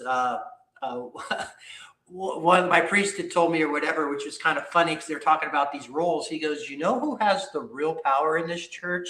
The faithful yayas. And that's what they call the grandmothers. These women will be the ones. They are going to keep you on point. And they have a ton of power and sway within that. And I think, Paul, when you talk about this whole, listen, causation, you can't figure it out. But we have the civil rights movement, and you talked about this. This is the March of Dimes. Then we move on to women's rights. And we got, who's the next group we got to keep rolling on? And so we started with that. And, you know, is this, you see the collapse of the mainline and church stuff starts happening in the 70s, right? That's pretty mirrored up to, that was such a radical break into the 60s and I don't know, acid, whatever. The 60s was such a radical break that, and you continue doing those things. And I do think I would go back and look at Protestantism. I grew up in the Methodist Church, who were fairly early adopters of women pastors, right? And look at what's happened. So I think it's something to look at. Now, I know that people in the CRC trying to roll that back. Oh, my God. Oh, no. That toothpaste is out the tube. But I think it is fair to at least have the conversation is in breaking the roles. And let's just argue that there are hierarchies that maybe that is some of the cause of the mainline collapse. I think, you know, part of what's interesting, you know, the video I released today, you know, listening to Sherry, when I was at the church in Austin, almost all of the women had their heads covered. And I had some conversations with some women about the head covering. And, you know, so what's happening in all of our churches is we're trying to figure out what to do with, let's call it regulation. Because part of what happens in the modern world is regulation. So I was at a class, I was at one of the Korean classes as a synodical deputy once, and I'm sitting there and it's all in Korean, so some young pastor sitting next to me translating everything. And this woman walks in and sits down. And of course, this is a Korean class, this Lloyd understands that. I look around and say, who's she? Well, she's a pastor. I said, what? Yeah, she's a pastor. We don't really believe in women pastors, but she's a pastor. And it's exactly what Jacob just said. And you find these kinds of things all over the place. Now, the difficulty that you have is, what do you do with rules? And what do you do with institutions? And what happens in the modern period is that things get a definition of precision that the world didn't quite have before for exceptions. And what that means is that you then, and maybe Marcus can talk about this, what happens over long periods of time is that you get a regulatory load that builds up. And you look at the Roman Catholic Church and their canon law, you know? And so at some point, something happens and they just break the system and it just builds up again. I don't know, Marcus, you economists probably watch this stuff better. Well, no, believe it or not, it's just me that pays attention to these things. But I don't know, half the reason I got on is because I wanted to bug you to see if you, because it's exactly on this topic, if you're going to talk about the conversation I had with OG Rose, which I'm up in Philly now, and I'm right now in North Carolina for a History of Economics Institute, and I had been emailing with Daniel back and forth for like months trying to set up a video because you connected us, and then I was like, listen, I'm going to be driving through your neighborhood, I'll just stop. So that's why we recorded that video, and this is the exact topic that we're talking about. And what I've started to basically what I said in that video and what I want to start formalizing and thinking about more clearly is that most of the anxiety that people have about groups of all kinds, but churches in particular, is not that they're going to have to commit to something. People think, oh, you don't come to church anymore because you'd prefer the football game on Sunday. You're just being lazy. You're just being impious, blah, blah, blah. That's a normal kind of moralism or moralizing of that kind of problem. Just people are weaker nowadays, right? But I think that there is a sort of a crisis of governance in these kinds of communities. That is how people come to collective decisions and how they expect other people to come to collective decisions. And that is something that people don't have solid reasons to expect. I mean, I guess people ask me questions like, why did you become Orthodox? And I have plenty of reasons that are personal or more like a relationship with God kinds of questions or things like that. But as a whole, what attracted me about Orthodoxy as an institution was that I felt that it was going to be rigorous and loose governance at the same time. And that it was going to be governance that met me where I was, but was not going to lie to me or cater to me or something like that, right? I knew I was going to get the firmness, and it didn't depend on any one particular priest. No one priest had to be perfect, but I could also kind of be anywhere and be protected by the church as a whole. You know, it was a good umbrella to be under. So and one of the things I said that's very similar to what I noticed in one of your recent videos about tightening versus loosening, right? There's kind of to this supposed, this is basically my theory of the nuns, is what I say in the video with Daniel. The NONES, right? Is some churches have taken the seeker sensitive strategy. They go, oh, people are scared of committing. People are scared of joining a group that they can't leave and that might treat them poorly, right? So we're going to lower the barriers to entry, right? Or another group says, well, we need to keep barriers to entry high. We need to keep the truth, but people are concerned when they come in. So we're going to have before you get in the door, you can do a mathematical proof that absolutely this is the truth. So you know there's no risk once you get in. And both of those seem to fail because they don't address the dynamic problem of how, which is what you just articulated. They don't address the dynamic problem of you're going to come into a situation which is so particular. No one has addressed it before. How would Christ and how would the community representing Christ address that question? And that's what people don't trust a church to be able to do, or trust their family to be able to do, or trust their marriage to be able to do. So they hesitate doing anything that restricts themselves to enter into one of these groups, even though in principle they'd be happy to restrict or give up the rest of their life for one of these groups. So that's what I'm so curious about, how people solve it. And I think part of the attraction to Orthodoxy is not just, oh, I learned about a new historical tradition I didn't know of before, so I'm gonna go to this church. It also has to do with this feeling that this is a group that has dealt with so many situations in so many different places. But I'll stop. That's just what I talked to Daniel about. So I'll watch it. It's on the list.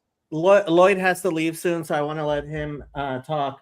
But I also kind of feel like talking about Bruce, who he announced yesterday on the stream I was on that formerly Presbyterian elder, now an Eastern Orthodox catechumen, and his Bruce? wife. Yes, Bruce. How's the name? Bruce? Bruce Wilkie, the cigar guy. Okay. Bruce. Yeah, his thing is Bruce. He and like his wife is like, well, what's my assurance of salvation now? There's all these issues in here. And I think, again, somebody, Matt said, yeah, I've heard that a lot of, what did he say? Important orthos are enraged at your videos. So it's a combination of engaged and raging at my videos, because it's just complicated for a lot of people, and there are real reasons why, as Marcus said, why I think things are going. But in time, it's going to be, people are going to find complications wherever they go. And it's so funny because I hear certain people saying Orthodoxy, it's getting men and women right. And then I hear stories from priests that say, yeah, before before they decided to elevate me as a priest, they went and asked my wife her permission. And they said, if we didn't get permission from your wife, we weren't going to ask you. So it's like, so talk to me about that headship rule again. So it's just this combinatorial explosiveness of potential things. And so it's just going to be Orthodox Judaism will not accept converts who are married without both spouses converting. Really? Yeah, it's just, listen, different jurisdictions are different, Paul. Like the Romanians are, now we're doing the same service on Sundays because I've been to both, like, so the liturgies and there's, some slight things, but I've had at least 2 people that have gone to, by the way, some of my favorite people. It's not a Romanian Greek Orthodox or Orthodox church, but they come to our Greek Orthodox church. Spectacular people, right? But the Romanians will, they're like, okay, if you don't come to confession at a certain point, that you're not going to be able to take the communion. Like there's a rigor that comes out of that. Now, these are Eastern Bloc. Like there's a whole different thing you got to deal with. So I just throw that out. I was baptized in a Romanian church. Yeah, so it tends to be, a little bit more, hardcore stuff like that. But that's why I just say, Paul, your normal thing is like if you go into the it's much more healthy. They know you need to have a healthy family, and the headship is this, but you're one flesh. Like you both have to be on point with one another, right? To be able to do those things. And, so the same sorts of things that you would look at if a guy showed up at your church and he was all gung-ho and his wife wanted nothing to do with Reformed theology or whatever, and he's trying to, you would just say, hey, young man, let's just slow down. And so that stuff, so all your gut on that is there. And the other thing that I think is interesting, and you'll also know this, Paul, because it's the same in your church. There are times where I need to apply the rigor in my life more, and there's time where I need to have more freedom. Staying in step with the Spirit, like there's a time where the priest might say, I haven't seen you in a while. Where are you? Another time where they say, hey, slow down. Why don't you miss this? Or why don't you, so all that stuff is part of that. And so, and that's why I've gone to fairly smaller parishes by and large. So the priest actually knows the people, so he can actually shepherd. It always gets a little, like for you, Paul, like your people, and you can get a sense, and I need to probably stop by and see Sally. Like Sally, I can tell. But Bruce was here and he left before he said anything. Yeah, so now I know which Bruce you're talking about. Yeah. So he's back. He's back. There we go. So it's a big tent. And if you're really doing it well and you're working with people, it's like, okay, I need to have Sally get on the gas. I need to see if Bob needs to slow a little bit. It's all that what pastoral care is, right? I totally understand. I totally get it. But part of the point I'm making about those videos is what's happening on the internet is a sales job, often by highly enthusiastic, God bless them. But once people get into a real church with a real priest, I mean, Stephen DeYoung on that live stream that Jacob was at said, yeah, some people are like, I went to this church and they're not using the old calendar. And he was like, well then, find an Orthodox church that uses the old calendar. And it's like, so, okay. And that's just it. I've heard from, on one hand, there's all this flexibility and people are selling like, you want flexibility? Come by us. Great. Others are like, you want rigor? Come by us. It's like, y'all are going to have some interesting conversations sometime as things continue to grow, because that's just the way it is. I'm curious that people would have a problem with your videos because like I shared with you, like the only time where there's certain things to where you, just because you're not in it, there's just a little bit of a blind spot. Absolutely. But by and large, like, I don't know why I could see why people might have a few issues, but why would that? I think it's great. And you're not offending me in any way. Now, I have to admit, so we have to remember our biases. I'm coming out of Protestant world. So, right. So we have I have very common language with you in how things go and work or whatever. But I think in a large measure, I just think you're just denoting it. Like you're saying, oh, I'm seeing this, I'm seeing that. And when you start talking about the tightening and loosening, like I was mapping all over that in my previous life and my Orthodox life, like, because Paul, that's the way life works. That's how human beings are. So Jacob, Bruce. I'm going to Jacob, have to, it's- I'll I'm have sorry. to bow out at this time, but Jacob, thank you for letting me on to chat about, walk through the agenda. You're always hopefully, welcome, and we're going to have to do our regular thing throughout Synod, because the covering Synod is what this channel is partially for. He can't come on during Senate. He's on social media He's blackout. not on. I'm not a delegate. He's not Not a a delegate. delegate. I'm not And a delegate, neither is so, Paul. yeah, Which I'll be is in why- Europe. either. So. You're gonna be in Europe during Synod. Where in Europe are you going? First London, then Ireland. Lloyd, you were gonna say. Yep. I don't have anything else to say, I don't think. And yeah, but thank you for having me on to chat about it. And yeah, we'll check in as Synod goes and see what the fistfights are actually over. So God bless see what Lloyd. happens. All right, we'll So see y'all. Jacob- Thank you. Jacob, I have to say something. This Yes, is very interesting. So I just popped over. I saw you were live. I was listening to Dyer's Kat Von D interview. And I was like, well, let me see if anyone else is live. I'm at my son's baseball practice. So I'm just sitting here. I don't know what's going on in the world, but you mentioned my name within like a minute of me tuning in. I had not joined the back room. As I was saying to Paul Something. Vanderklay, some of us believe in the sovereignty of God. A few of us believe in the sovereignty of God. And my contention is those people are not the Calvinists. Yeah, I mean that's been an interesting move. Hello, Pastor Vanderklay, been a long time. Hi, Lance, as well. Yeah, I mean it's so one of the things that's interesting, Pastor Vanderklay, is I understand what you're saying. Like there's this like assumption of authoritative unity, but in reality, there's something else going on. I totally agree. And I see that myself. And I'm not an online Orthodox inquirer, right? I'm in person. Like I've had years of in-person Orthodox debate and discussion, and even visiting. But one of the things that's very convincing to me is I think the Orthodox Church has the authority to do those sorts of things. And so, in my opinion, that's why it's very appealing. Because there's like a normative, authoritative way by which they can make these decrees, allow for economia, while also allowing for a number of differences.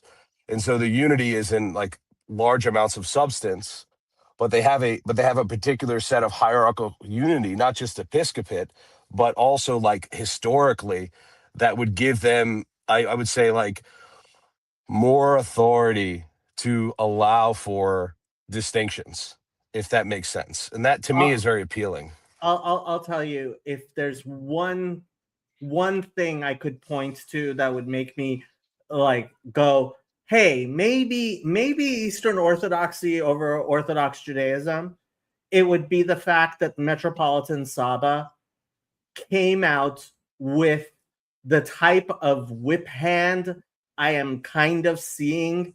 He is actually like Yeah, you mean this recent change? Yeah, the ecclesial authority that is being imposed within the Eastern Orthodox world, like that makes me think, okay, this is actually something genuine, as opposed to like, so thank God, I guess.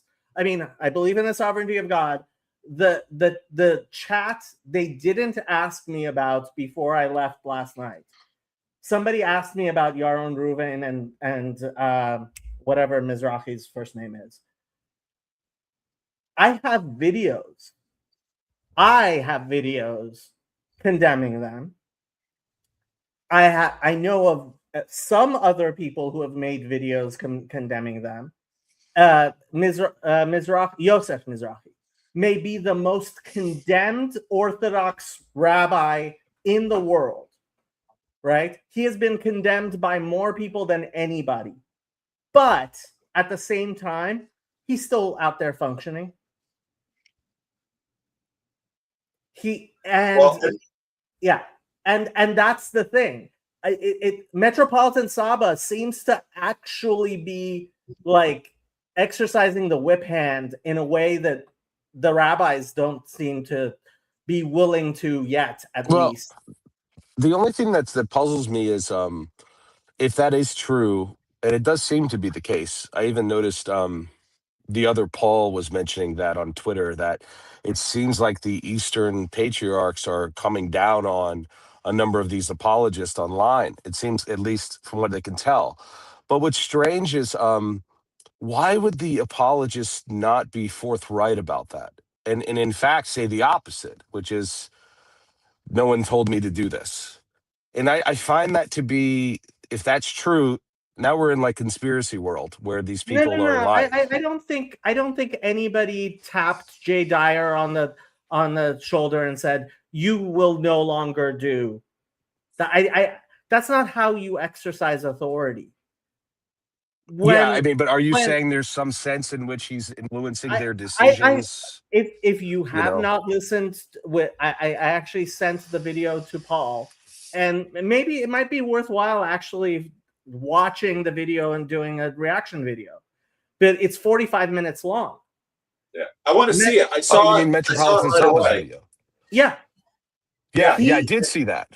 Yeah, he put out a video, and to the degree that there's actual obedience and magisterium, it's rolling out. Right. And I think Jacob, that's an excellent point, because in many ways there are sort of I can't hear there's Paul. authority that is sort of inherent and implicit, and then there's authority that is institutional. And so I think you're right, because he clearly spoke with that kind of authority. But then you have questions of a lot of what's been going on through Protestant churches. Almost every mainline church, PC, USA, United Methodist, Reformed Church in America, almost all of those churches maintained, if not even to the present day, their traditional stance on marriage.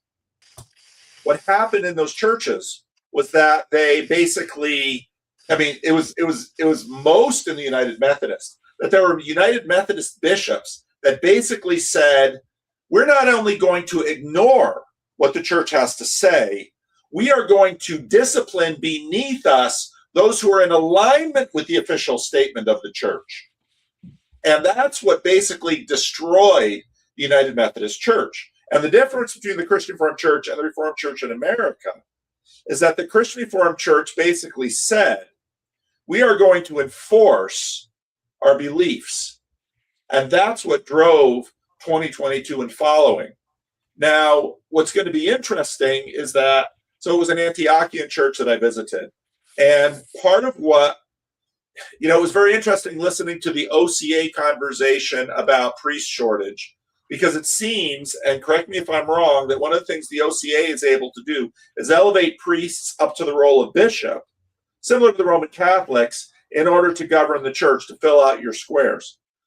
I think in some other Orthodox churches, they must have monastic bishops, and which probably means those bishops are coming from the old world, which means that you could have a structure in which you have hundreds of churches that don't have a functioning bishop. Now, you're going to need that kind of authority that he displayed in that video. But people on the internet are going to see that. But then there's going to be the question of how much is he able to actually apply authority in different ways to different places as needed. And that then's a question of structure and all of these explicit institutions, which of course the Roman Catholics have been heavy on. So that's part of where it's very interesting watching the Orthodox come into America as organically as it's happening. And they're very clear that we're an organic church. And to that I say, that's wonderful. Now, what happens when an organic church comes into a highly institutionalized context like the United States? When you listen to the OCA talk about IRS regulations, 501c3 status, all of this machinery that churches actually have to deal with in America, suddenly organic and institutional begin to come into contact with each other, and that's when things get interesting. And we've seen this in Protestant land, especially in Pentecostals, because if there's anything, there's an organic wing of the Christian of Protestantism in America, it's the Pentecostals. And so it'll be all these kinds of issues that we're going to watch happen in the Orthodox Church. And that's not criticizing. I think Lance will understand that. As a lawyer, he understands that an Orthodox church comes and it's booming like crazy, and everybody's like, we love how free-flowing it is with respect to children and supervision. How many sexual abuse scandals do you need to quake through a church? The answer is one. And when you go into a Protestant church and it's like, oh, it's so institutional. Here they're giving me a badge and I have to sign my kid in, and there's all of these regulations. You know who puts those regulations in? Insurance companies. Yeah. You know what happens in an organic movement? They're like, we're just believing in the good faith of all of our people. And that's really easy to do when the church is small. But once you're up in the hundreds, and let's say a building burns down, well, how much insurance did you have in that building? And then the insurance company comes in and let's say, let's do an audit of your child care systems. And the church says, we just have the children free flowing on the site and the parents watch them. And some insurers say, yeah, you can have that, but we're not going to insure you. I mean, it's going to be, I mean, when you actually sort of know how all of this stuff works, I listen carefully. And it's very clear that some Orthodox groups have been in America longer than others, because that OCA video, Richard Rowland says, the OCA is miles ahead of transparency from the other Orthodox churches in America. And I believe it. But then the difficulty with transparency is, once you have transparency, you have people who make videos about it. And so and again, none of that is a condemnation. The Orthodox Church is going to figure their way out through this. I'm 100% sure of it. It's just, as people come in and go out of Orthodoxy, and Orthodoxy has a back door too. You can find it on a couple Substacks recently. And we're going to see that, because I also know some other people who are on their way out. It's just normal life with people. And I celebrate the Orthodox moment, but I worry about people who are really selling hard on YouTube, because it's like what you're really increasing are the expectations. You raise those expectations high, and you know what you get on the other end of it?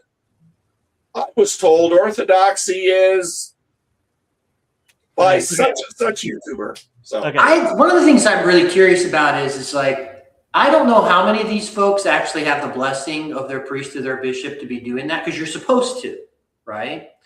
And the general thing that I've seen multiple different priests in Antiochian, but also in Greek churches, like, Yeah, maybe you shouldn't be talking about like theology and stuff like that as an expert, because that's not really your role right now. You know, why don't you hang around for 20 years and then maybe we'll see how it goes.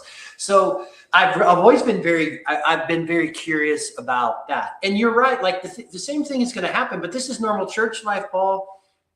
Lots come in, few stay. Fewer really actually get involved and start doing discipleship and or whatever the word you want to use, and they're just going to come and they're going to go. We have such a consumeristic culture. The consumer Christianity is going to be there, and so you're going to have those who come in and come out. And I'll tell you the one thing, and this is like my biggest issue I see for the Orthodox Church, because I think I just didn't even know it existed, Paul. Paul, it was talked about like.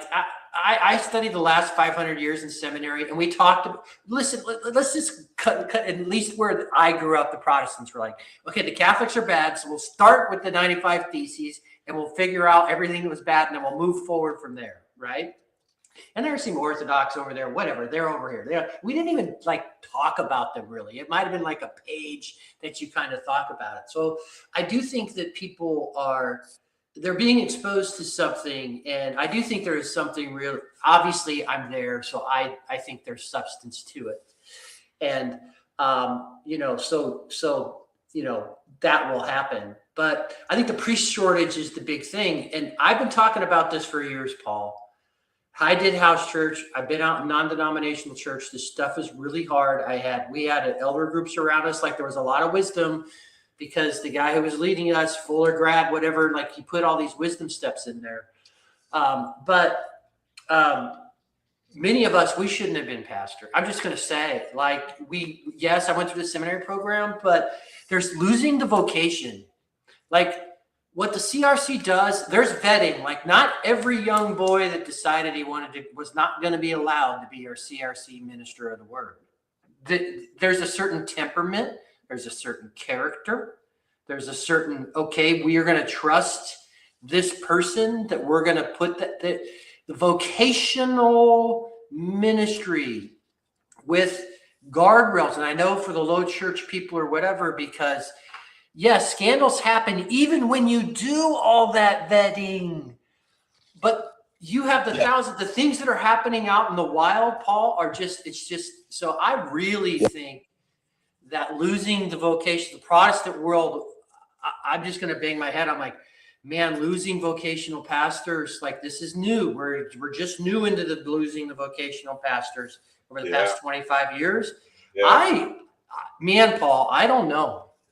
Yeah. No, it's really hard. And so I spoke, and again, most of the Orthodox priests that I have had an opportunity to sit down with in person and talk about real things, these are wonderful, godly priests. Love them to death.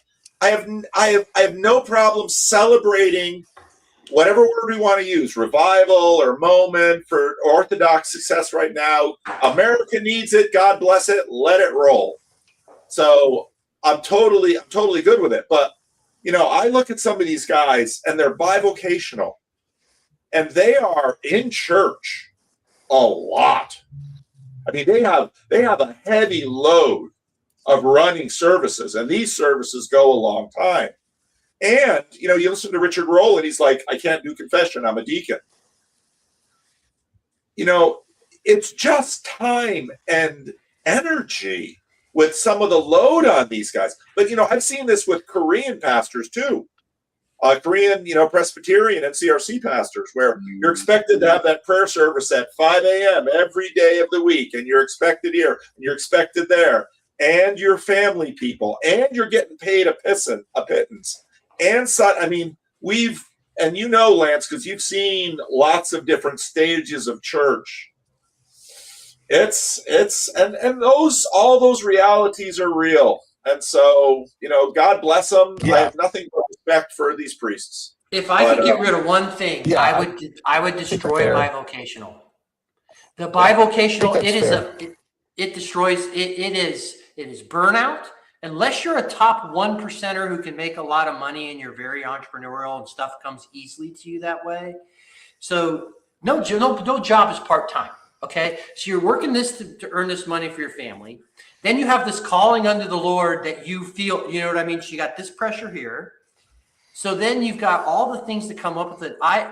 Basically, if you're forcing your pastor to be bivocational, your church can't afford to be a church.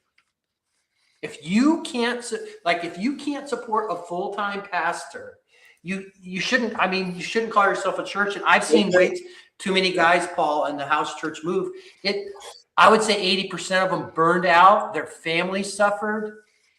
It was bad. And so like you even mentioned bivocational with CRC, like I heard that in one of the Synod things or whatever. I'm like, no. It's getting increasingly, and you get it at both ends. You get it in the churches coming up, and you get it in the churches going down. And there are just no easy answers to any of these questions. So I gotta run. Bruce, it's great to see you again, man. I hope that God blesses you. I get a little heat from CRC people when I do this kind of thing. It's like, no, he's Team Presbyterian. You're supposed to, and it's like, I'm not in charge of Bruce. How much do I know him? If God is blessing him through this transition, I pray that it's the right thing and the best thing for his family. And I pray that, I'm a hopeless metagelical in that sense. I want to see people blessed and grow and their families flourish. And if it means, becoming Orthodox to have that happen, if you're a better Christian being Orthodox than you were as a Presbyterian, go Orthodox. I know I could get in trouble for that, but I mean, isn't this precisely what Gavin Ortland is fighting with Pajot about? Oh, we don't say that the Eastern Orthodox are not Christians. That fight should not be happening. It shouldn't, but it is. Well, and see, again, I can see both sides, because obviously I know Gavin's church side a little better, even though people from my tribe would say, are you really Reformed if you're a Baptist? The answer to your grandparents would say no. I could have that fight with Gavin, but a lot of the points made to Gavin, which is, so you found an Orthodox catechism that says these things. Well, you know what? The way the way many Orthodox view a catechism, and the way many confessionally Reformed people view a catechism, they might both be labeled catechism, but they are approached in different ways, because fundamentally these groups are dealing with different imaginaries with respect to written word, ecclesiology. So it is super complex. At the same time, there are plenty of Reformed people out there that are going to say privately or on the internet, unless you're in an Orthodox church, you are going to hell. There are plenty of them out there too. So what? There are plenty of Presbyterians out there. There are plenty of Christian Reformed church people that would say 50 years ago, unless you're going to a Christian Reformed church, I don't know. I mean, that's just part of religion. So, and we haven't even talked about the Muslims. Here's the question I'm going to leave you with, Jacob. Is Pearl going to become Muslim? Okay, so this I was wondering if you were going to bring up the cliffhanger. You know what Deacon Seraphim should have done. He should have required her to cover up. I agree. First thing I saw with her there, with her bare arms, I thought, not if you visit a church in Rome. They put those things over you. Not when we went to Josiah Trenham's church, right? I remember Sandy hadn't brought a skirt with her, and so she was very worried about if they would let her into the church, and they had a little cover up for her so that over her jeans, so that she didn't walk into their church wearing pants. Yep. right? And I think he would. I mean, she was such a troll. She was trolling him. It was a test, and he failed it. I don't think it was so bad. I was amazed. The first 20 minutes, she basically sits there for an icon, survey of Christianity, and she took it. I thought, good for you. Look, Richard, Father Deacon, or however I'm supposed to call him, you are a saint for putting up with that. He's much more affable than you are, Jacob. I was sitting there going, do not answer a fool according to his foolishness. And there was a point at which I was like, even I wouldn't put up with this foolishness, right? At the same, and frankly, I think he definitely made himself seem incredibly Christian. He impressed a lot of people on the internet. At the same time, I think it would have been so much better if at the very beginning, he before the cameras went on, he was like, hey, we have these shawls for women who come. I would really appreciate it if that would have been awesome. Yeah, just to see, because she's an unmarried woman. I mean, she's on there just doing. I mean, in some ways, it's sort of like Claire Carr around here. Women should stop listening. Men should stop listening to women. It's like, so Father Seraphim, Deacon Seraphim, Deacon, but they also call their deacon's father, don't they, Lance? There's some things. Some people go deacon father. That's a whole different thing. Yeah, I've not seen that in any church I've been in, but they're like, they do the. I think when that's I went almost to like Lord a of Spirits Con, they called all the deacons father as well. So Lord of Spirits Con. Yeah, they called it Loser Con, and I like, Father Deacon Seraphim was there, and he was running the D&D games, and I officially ran D&D games for Wizards of the Coast at Comic-Con, okay? We were never such stricklers on the rules like Richard Rowland is. He is such a like D&D rule Nazi. It was hilarious to me. So I thought D&D was demonic. That's what I heard when I was in high school. You also believe the Masons are demonic. Come on. You're not allowed to be a CRC member and a Mason? We never said they were demonic. You just said they're a different church. Secret societies. We were not down with secrets. Who don't know what they're doing in there? What is the TLC if not a secret society? We're open. Oh, we're too stupid. We talk too much in public. I want to see a membership list, Mr. PVK. He's a benevolent pope. Look at that. Look at that. Look at that. Jacob is a surprisingly affable person. He absolutely is. He absolutely is. Especially in person. On the internet, a different side comes out.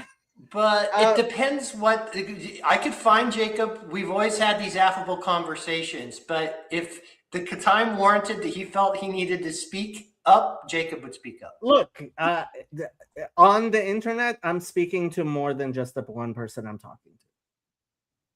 Right. You're right. So you're saying it depends. Of course it depends. Yes. I loved half of his answers. Know your audience. I think he did an awesome job with the opportunity, and this is part of the thing. So Metropolitan Saba is old school Syrian. Yes, that's exactly right. He's been a bishop in Syria under the Assad regime. Yeah. And now he's over here. And one of his priests is Josiah Trenum. Is he in the Antiochian?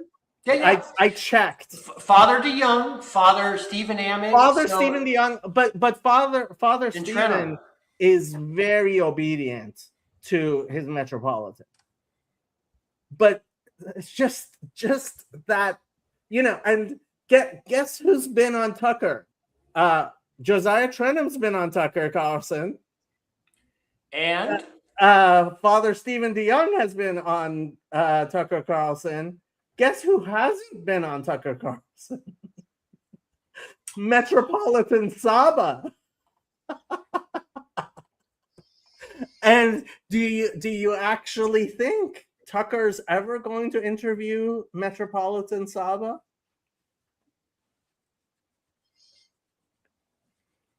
I don't know if I mean, you're exactly right, because when you're coming from Syria, if you've been a bishop in that country, under the Assad government, you probably are not going to give, you're not going to give a toot about anybody named Tucker Carlson, frankly. Unless you have your own idea. You are absolutely, you are so wrong. You are so wrong. Really? No. This is the thing. What anybody in the Middle East always knows is you have your government, we have our local stuff, but who actually makes the rules? It's the Americans, right?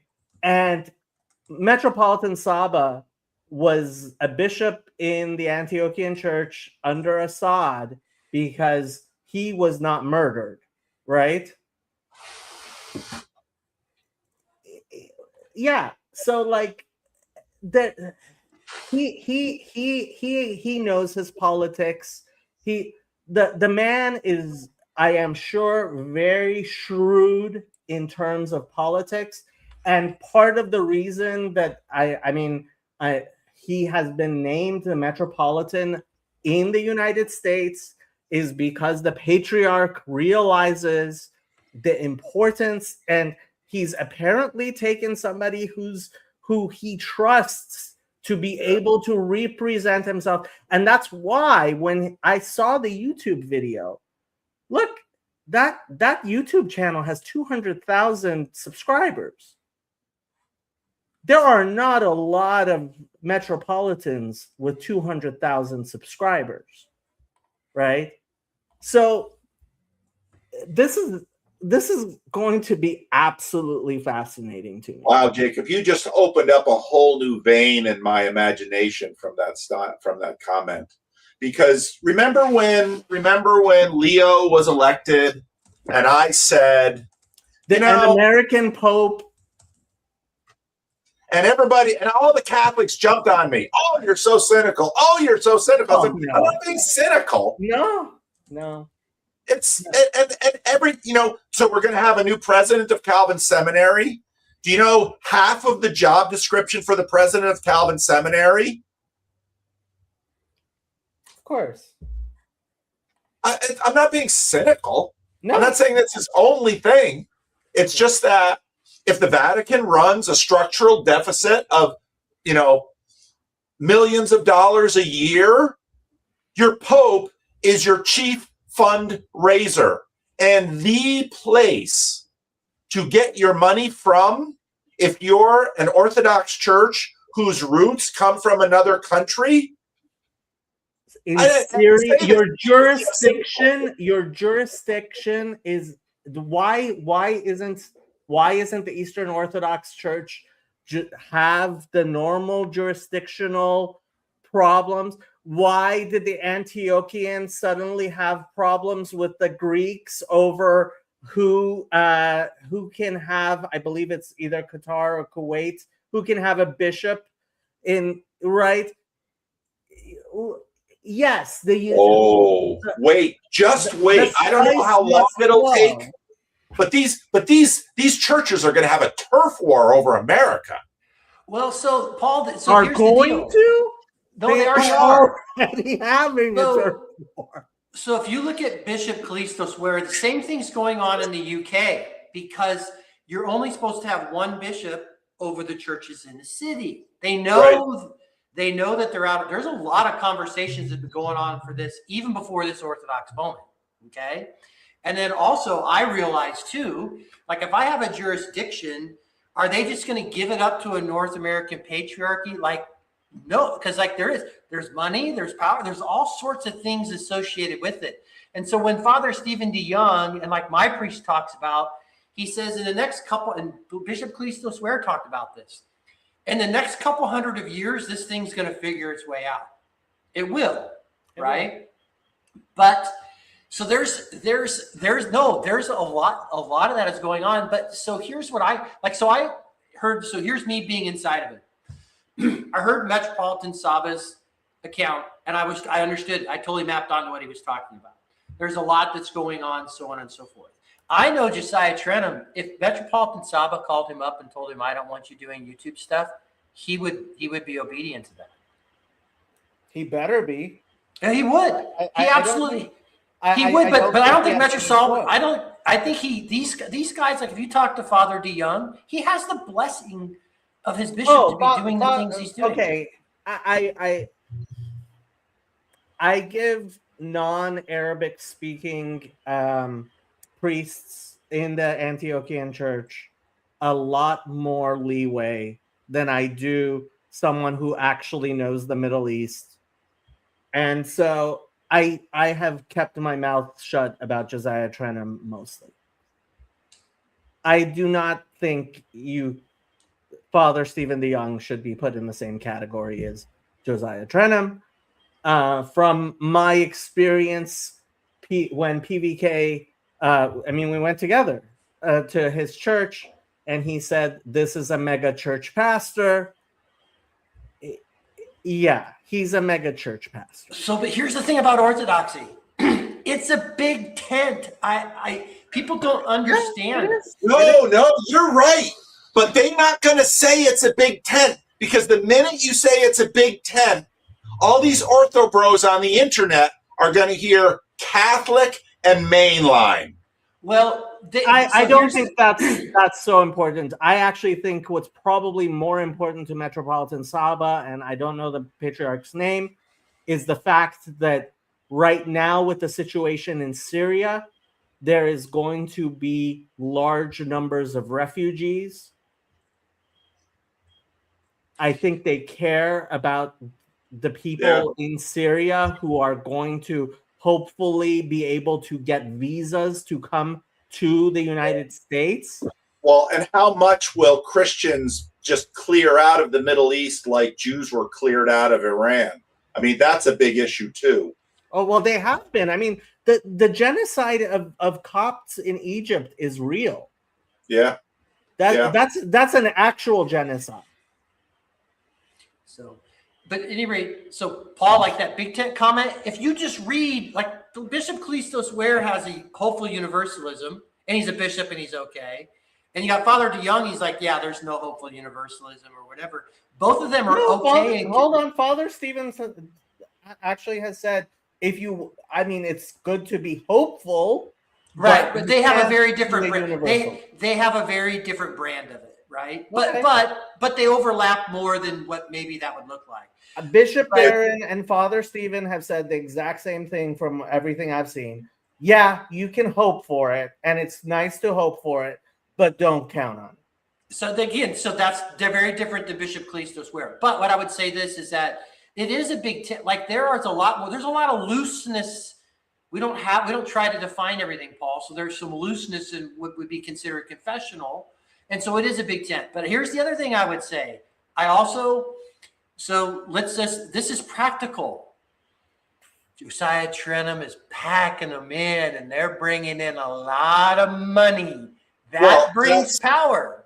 Well, that's exactly the point, because part of what I hear is he's running a mega church. He's going to be bigger than anybody else. And then the question is, because the problem is when one of the guys on your leash gets bigger than everyone else, at what point do they decide, I don't want to be on anyone's leash anymore? Now, will that happen or not happen? I don't know. I have no idea. I have no opinion. But I think what Jacob really helped me see right now is this other dimensionality of this, which is you do have to understand this through Middle Eastern eyes in some ways, and you have to understand this as an international network. And that's something we don't do much of in the CRC besides Canada. And you got to see the Greek page. You got to see that through Greek guys. Like, the Greek. Oh, and the Russian. I mean, and the Russians. This is something that's going to absolutely kill a lot of the ortho bros when they realize how much the bishops will actually play nice with Netanyahu in Israel. They're gonna lose their minds. And Metropolitan Saba was able to make do with Assad, right? He's going to know how he has to play the game with Israel just like the ecumenical patriarch does, like Kirill does, and people are going to lose their minds. Yeah, you're right, Jacob. You're right. And one of the things that people also don't understand, Americans don't really understand this. When you live in, like, the United States is a massive nation. When you live in a smaller country like Syria, you're right. Assad, they know each other. A guy at that level in the church, Assad would have known who he was, and vice versa. These little countries, if you don't have to get very high up a feeding chain to be part of what's going on in the country. Yeah. No, you're right, Jacob. Thank you, Jacob. This has been, you've just opened up a whole nother vein in my mind about this thing. You're just going to get me in more trouble, Jacob. See, you love getting into trouble. It's good trouble. It's good trouble. I like you. Yeah. I like you, sidetrack. Like the Democrats have always taught me, how much I'm a fan of John Lewis. Oh, you know what? Actually, Trey and I, when we went to Matthew's wedding in Atlanta, we went to a very famous church, and just because I'm so worried. The security was so low there. I was very concerned. What kind of church? It's probably the most prominent church in Atlanta. Somebody who wants to can go look it up. With a very prominent, the pastor is a very prominent politician, and frankly, they let me way closer to him than they should have. I am genuinely worried about him. A Christian church? Yes. Oh, you're not talking a synagogue? Oh, no. And no synagogue. And first of all, a synagogue that prominent would have so much more security than they did. But the pastor is a senator. Oh. Yeah. But yeah. These things are, anyway. I gotta go. I've been on here way too long. Bye. All right. I would like to officially state that I really enjoy Father Stephen DeYoung, and I watch a lot of his stuff. I would like to officially state that I actually like Father Isaiah Trenum, and I like a lot of the stuff that happens there. I would like to officially state that I enjoyed Metropolitan Saba's video. I don't speak for orthodoxy. I'm just what I communicate is what I'm seeing and observing when I'm going through it. But I do not listen to me about Orthodox theology. You don't have a blessing to teach, Lance? What? No. You were a catechumen for all of what? You got. I still am. I still am. Oh, you haven't gotten dunked yet? Because my wife. Well, your wife. We're going to come in together. So I'm doing all the things, right? So you haven't even been dunked yet. So you're not, officially not allowed to even. Well, and here's the funny thing. So this is the fights they get on here. I think potentially the bishop decides whether or not you give your formal baptisms, right? Mm-hmm. The bishop decides whether or not you need to be baptized or chrismated. Chrismated, yeah. Now, some people like Father Peter Hears was like, don't listen if your bishop tells you don't have to be baptized, don't listen to them. You need to be baptized or whatever. So my position, all that is, Jacob, not my decision to make. If I'm going to join this jurisdiction, the bishop's going to say this or that. I'll do what I'm told. And if my bishop says I'm good, then I'm good. Good. Yes. Isn't that how it works, Jacob? That's how it works if you're actually Orthodox. This is the difference between you and the Ortho Bros. Right, because this is the thing, and you get this. But I've also always got this, and I guess 12 said, there's a certain amount of submission if you're going to join certain groups. Like that's just how it works. Well, So let me throw a bone to my Muslim brothers and sisters. Every time somebody points out that Islam means submission and says, see, that's different, I think, oh, you don't get religion. Religion means submission. It does. That's not the problem I have with Islam. It's not whether people submit, because you submit to, as our good Christian nationalist friend Doug Wilson says, right? Everybody worships someone. The question is which religion you're going to have, right? Every nation is some religion. The question is, what's your religion? Right. There's all as soon as it became a negative tagline, I really kind of appreciate it. Like, well, then just call me a Christian nationalist, because the sort of people that use the word as a bad word are the sort of people that I'm like, yeah, I'm not aligned with you. But anyway, no,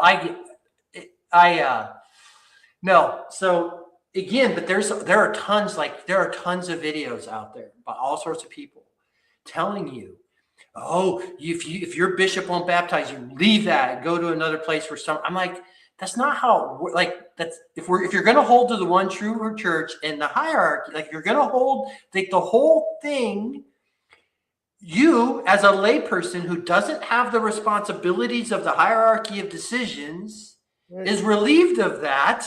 Right. You don't have to think about that. Yeah.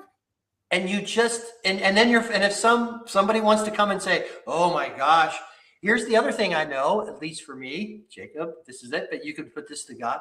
If I'm going to get zapped on technicalities, I'm in big trouble. Like if I'm going to get zapped into an eternal lake of fire based on technicalities, I'm in trouble, Jacob. Big trouble. My rabbi likes to say, when they get up to punishing me for that one, I'll know they're almost done. Exactly. Yeah, if it's one of those small things, I'll know they're all whether or not you got dunked. Like, honestly, I have to say, it's people who truly misunderstand religion who end up saying things like right. that. Yeah. Well, I actually have a preference. I would like to be baptized into the church, but I'm not even going to say that because, again, right? Like, not my. Yeah. So I'm joining the one true church that has a hierarchy and has a way for me to submit into it, and I'm just either I'm in or I'm out, right? Yeah. So. Hey, you're joining the church because you believe the bishop is episcopos, is the overseer, right? And he's the one who's going to make the decision. And so this is one of the things that Father Stephen gets people like, it's one of those clips people get outraged at. Somebody asked him, well, what if my spiritual father tells me to commit murder? Right? Should I do that? And Father Stephen said, well, God only punishes sin once. So go ahead, and you don't have to worry about it, right? Your spiritual father is the one who's going to take responsibility. So go right ahead. And some people lost their minds. Because they don't have a sense of humor and understand exactly what he's saying. Exactly. Yes, because the people who don't want to understand will not understand. Did you? I'm guessing you haven't seen my little appearance with Father Stephen from last night. No, I have not seen it. I'll listen to it on the way home. Oh, it's like 7 hours long. I was only on. He was on for 7 hours. He was on for 7 hours on a different channel, not my channel. Which channel was he on?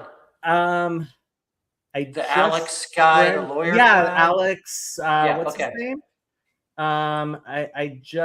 Alex Soren Esquire. Yeah. I know who Alex is. Yeah. There's a guy that has a pseudo Steven YouTube channel that just clips out a whole bunch of I owe that guy like half of my. I made a joke actually last night on the stream. I said I owe him half the revenue from my channel. That must be $2 by now. No, I had a 14-hour drive. I was coming back from visiting. My mom was sick, and I got in the car and drove. I just had the pseudo Steven channel going, and I was just listening to Father Young for Father. Hey, it's honestly, I should be paying that guy. I should. He makes my channel watchable. Well, we should we do we need to do a pseudo Jacob. If somebody's willing to start making clips, but like, please go right ahead. But yeah. I don't know if it's worth your time. Okay, I think I'm gonna wind this down. I am considering doing an Iran update because people are asking about Iran. The problem with my Iran update ones is, despite the fact lots of people watch, nobody comments and says or comes on, and I hate monologuing. You're the Walter Cronkite of the Iran update, Jacob. Apparently. To you. Also, I mean, my encounter with Ash Mays yesterday, I am thinking about like streaming and commenting on that. So I might do that later tonight. So if anybody has any opinions on any of that stuff, let me know. Comment, etc. Otherwise, I might actually go and do real stuff with real life. All right, 7 o'clock. I need to get home. Bye, people. I'm going to use host's prerogative to put the Reverend Parcells to bed because he does need to get up in the morning. Sorry, Reverend. Thank you. But before he goes, I have a question. Let's say, God forbid, that I were to burn somebody at the stake for not being a Trinitarian, and I did not repent of that. Is that a salvation issue?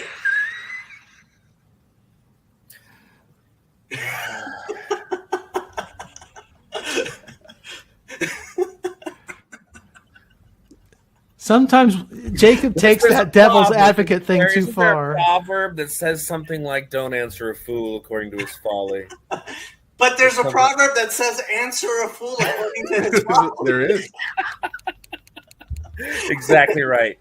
I'm going to leave it to you guys to determine, which of those was applicable in this situation as I go.